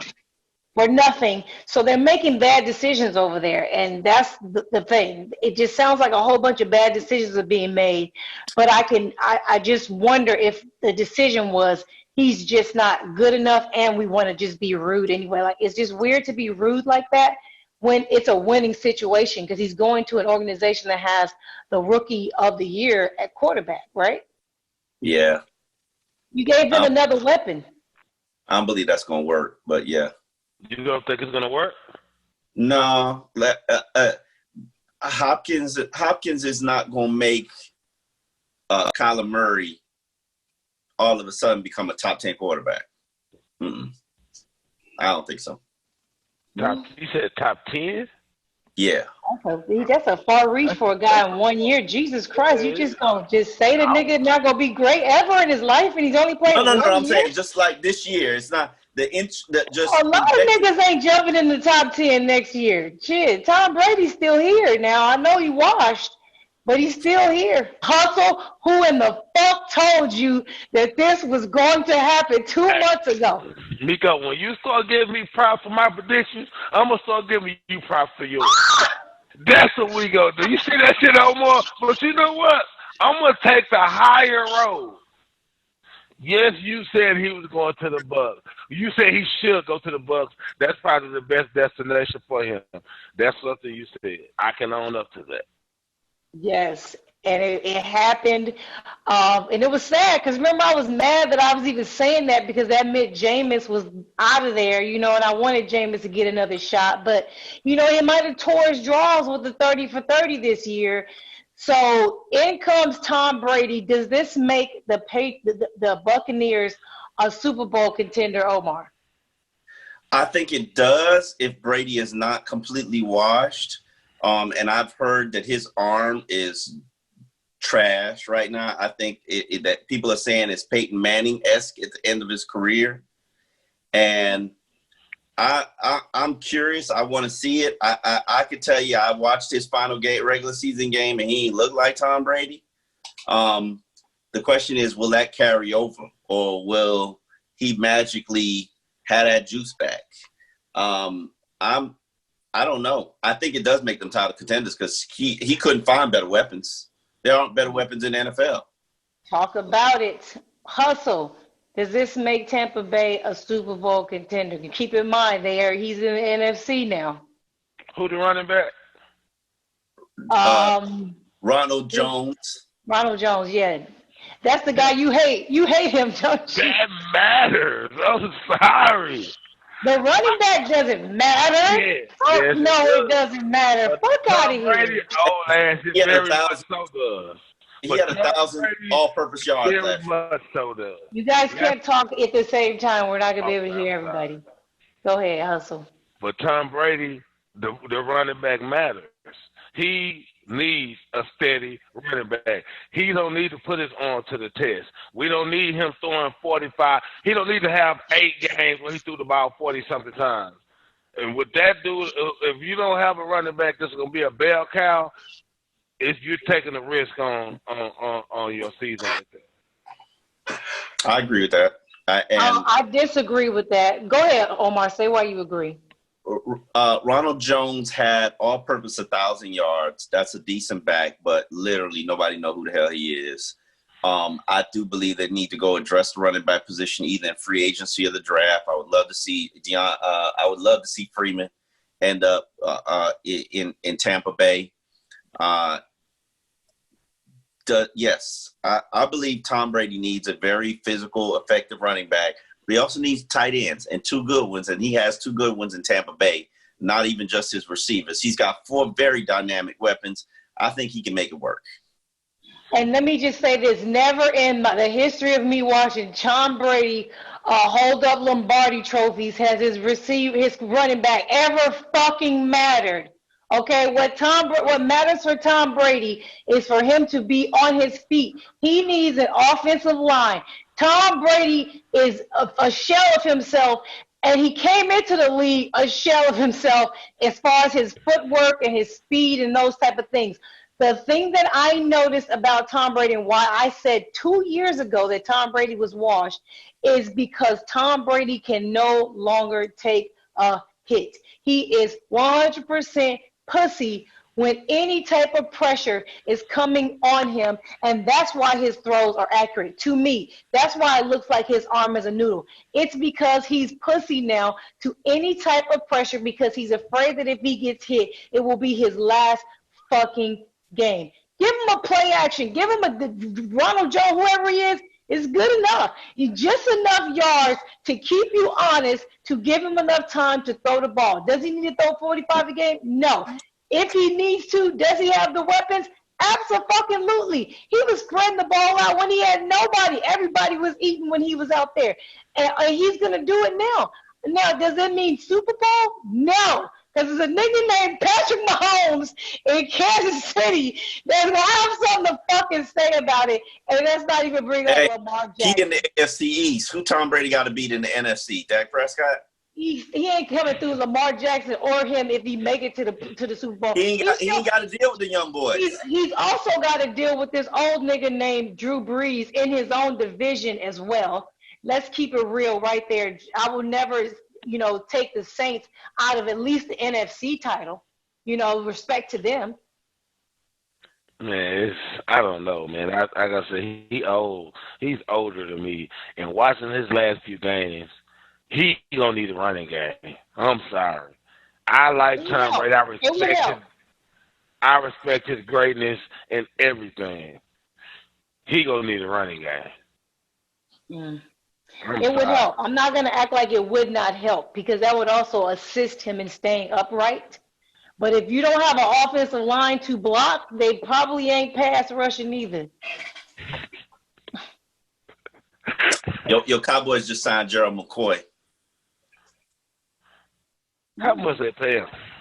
I don't know. I ain't come across my screen yet. That's what matters, the pay that we paying them. I like the pickup. I just don't know about the pay. They listen. The Cowboys got money, man. Stop worrying about what they paying them. The Cowboys got money, and they show Jason Luckeford to put together a piece. You should read that column. The Cowboys have spent less money in the NFL in cash than any other team in the league. Jerry out there paying players on promise. Look at him. Not cash. Look at him. Look at him over there, kikiing. Conning all these players. Go ahead. No, I was gonna move on. So we got a couple more people. We're not really gonna dig deep into everybody, but Cam Newton is apparently leaving. They might be getting Teddy Bridgewater. Good fit, yes, no, real quick. Ain't apparently. They writing him goodbyes. Yeah, and making it look like he's the one that asked for the trade when he clearly didn't and had to check their ass. But is Teddy Bridgewater a good fit? Real quick, you guys, yes or no? Absolutely. I'm glad Teddy Bridgewater is getting a chance. Somebody's giving him a chance, a legitimate chance. He's with the offensive coordinator that was with him in New Orleans, and best of luck to him. I'm always a Teddy Bridgewater fan, and I hope they really, truly commit to him. Hustle, real quick. He lacks arm strength, man. He lacks arm strength. I don't like speaking bad against my African American quarterback. So you be asking me these tough questions, and I hate it because I'm biased. I don't want to. But his arm strength, man. Like I said, he had one of the best wide receivers in the league with Michael Thomas to throw the ball to, and then one of the best offensive structures with one of the best coaches. So he got through. It was impressive. And you called that too. I did. That was impressive. I definitely called that. Yeah, yes. I remember, but I'm afraid, man. Them years in Minnesota, to me, I wasn't impressed. He in that Kirk Cousins group, like all that with me, man. Like, So you saying he don't fit nowhere then, basically? He should just leave the league. I just don't know if he should be a starting quarterback is what I'm trying to say without saying. If Ryan Tannehill could be a starting quarterback, Teddy Bridgewater could be a starting quarterback. I don't feel like he should be a starting quarterback too. That's what I'm saying. But I just don't want to say that about. Man, it's about 20 decent starting quarterbacks in this league. Right. And You'll be fine. Let's move on. Let's move on. I need y'all to talk about this. I'm going to run to the restroom. Stephon Diggs to the Buffalo Bills. Does this give them an opportunity to contend with the Patriots, or does it just the Bills again? Go. Listen, the Bills are the Bills. I like the Bills. They have a lot of talent, but Stephon Diggs is not the finishing piece. He's gonna have to deal with Josh Allen's inaccurate arm. It's not that. It's not the move that's going. If he had a problem with Kirk Cousins, I have a hard time believing he's not gonna have a problem with Josh Allen, because Josh Allen is probably the most inaccurate quarterback in the NFL right now. Damn, you sound like Miko with the hating in the shade, because goddamn well that shit ain't true. What? Josh ain't the most inaccurate quarterback. Name somebody more inaccurate. I ain't naming it because you know how I feel. I can't do that. You can't say Cam Newton.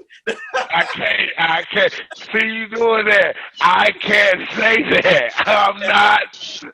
I told you. You won't say a negative word about a black quarterback. I can't. No negative. I'm no negative words about them. Nah, they got enough they're going through, man. Right. You are 1,000% right. That ain't no lie. Because every criticism of a black quarterback is the first thing on their resume, whereas they hide the criticisms of the white quarterbacks. They tell you everything's too good.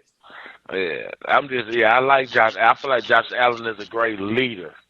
I really feel like he's a great leader. I feel like, and he brings enough intangibles with his stuff, like, you know what I mean, like that will, that determination that you need from your quarterback. He got that. He got that it factor kind of that you want for you. And Hustle, you taught me that. You told me to take a look at that when the Bills started winning early, and then I told you they was gonna beat your Cowboys once I realized you was right. I said, "Oh, damn, you right, and they're gonna beat the Cowboys." But yeah, you did tell me early on, and I think that is something that's a little bit underrated at that position, because it kind of gives me that Fitzpatrick feel to it, where you got a dog, you got somebody that's really go out here and scrap and fight for that shit. Yeah, and Diggs is like, that's why I said I like Diggs too, because he's a competitor. He's there. That's why I feel like I think they can have a nice combination, a nice special pairing. You know what I'm saying? Combined with the running back from last year, they have potential. Well, there was a lot of controversy with Stephon leaving the Minnesota Vikings. There was all the rumblings of him having a problem with Kirk. I've been told by people that I know that is not true.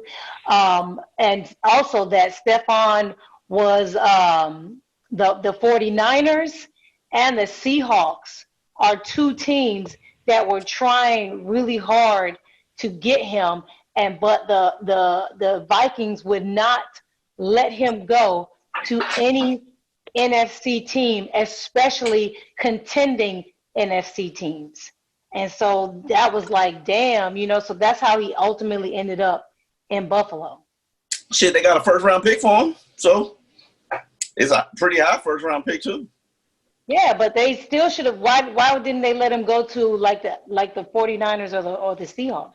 He's still great. Stephon Diggs got game. You can't just no. You just sound like you sound like you scared to me. Like, oh my God, if he goes there, they're gonna beat us. Like, y'all not better than them. If you're not, then why are you getting rid of them? That's how they think. They don't want to trade in the division and trade. That's why nobody I think good into the division. That's why I said I feel like it has something to do with him and Kirk Cousins, low key. Mm-hmm. Mariota to the Raiders. What does this mean? Why would you want to open your stadium with Marcus Mariota? He's just there to compete. It's a Tannehill situation. This is probably the final year that Derek Carr is going to get extra paid, unless he performs. Right. So, which he's not going to do.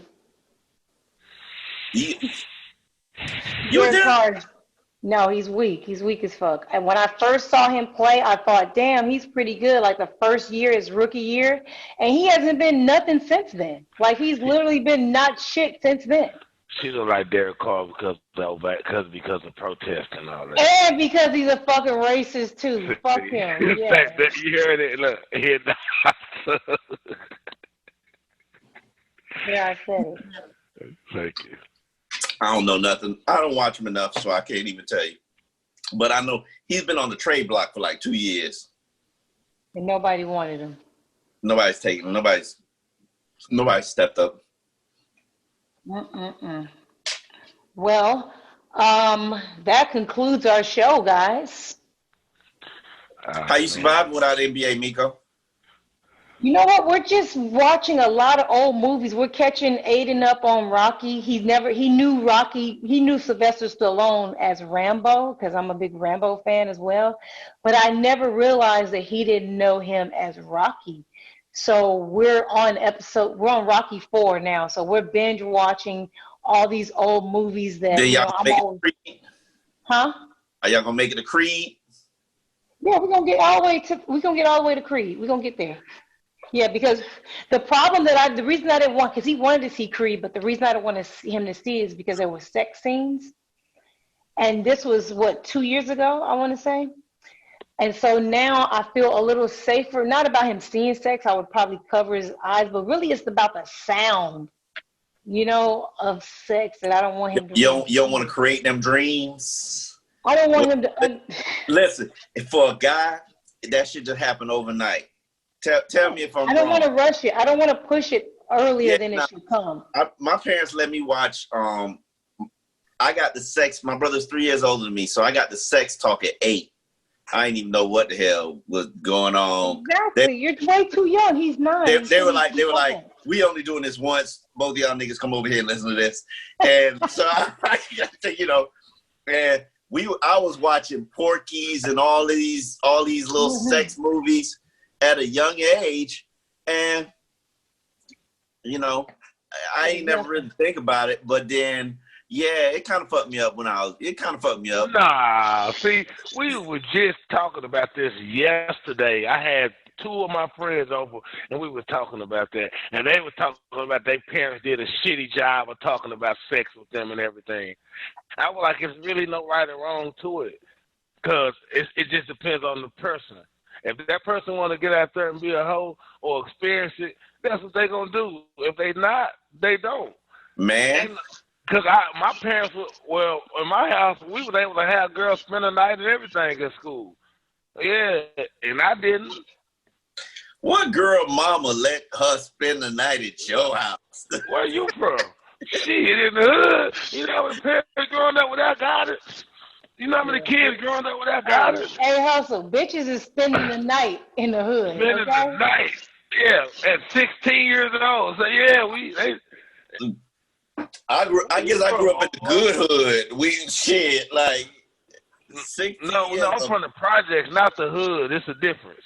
Okay, all right, yeah, I ain't from the projects. Okay. Yeah, it's a difference. You're right. Hood, I understood that. I got that. Yeah. The hood is like just because they call it the hood because it's black people there. Yes. Yeah, the projects is the project. At 14, most of the girls had kids already. I laugh, but that's true. You're right. Yeah, it's just, I don't know. Like, yeah, it was, you know what I'm saying? No. So, yeah, I guess. Well, I want to let you guys go. It's getting late, and I want to tell you guys to make sure that you're continuing to wash your hands and be safe.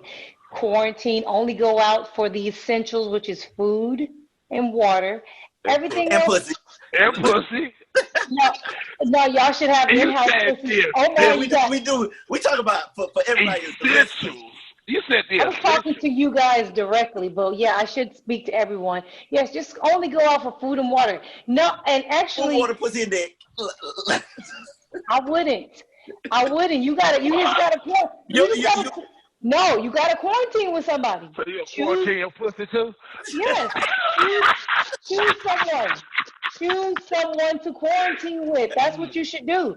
One dick, one pussy. Y'all gotta quarantine at least for a week straight. And then see how it goes. Next week. No, you might go home or you might stay. You never know. But just stay in. It's cool anyway because there's a lot of single people that are miserable and lonely. Everybody on OnlyFans and all watching porn. Just quarantine with a bitch or a nigga and just hang out. See if you really like each other. It's all temporary. Man, I would kill myself right now about saying I couldn't do it. Boy, these fans only accounts, they must be blowing up. Yes. Niggas is trying to up the prices now and everything. They just get disrespectful now. Oh, you want? I was $12.99 a month. Now I'm $24.99 a month. Yes. It's getting real out here. It's getting real. But I just want you guys to all be safe and, try to find some new ways to entertain yourselves. That's really what's fun because then we'll be able to unplug more often after this, Okay. All right. See what more my $40 can give me.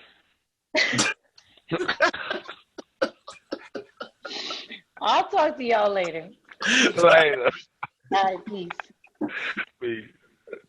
Thank you guys so much for tuning in to episode 205. I'm quarantined, so I might just try to do some more episodes this week. They might be shorter episodes where we just talk about, little things that are happening day to day.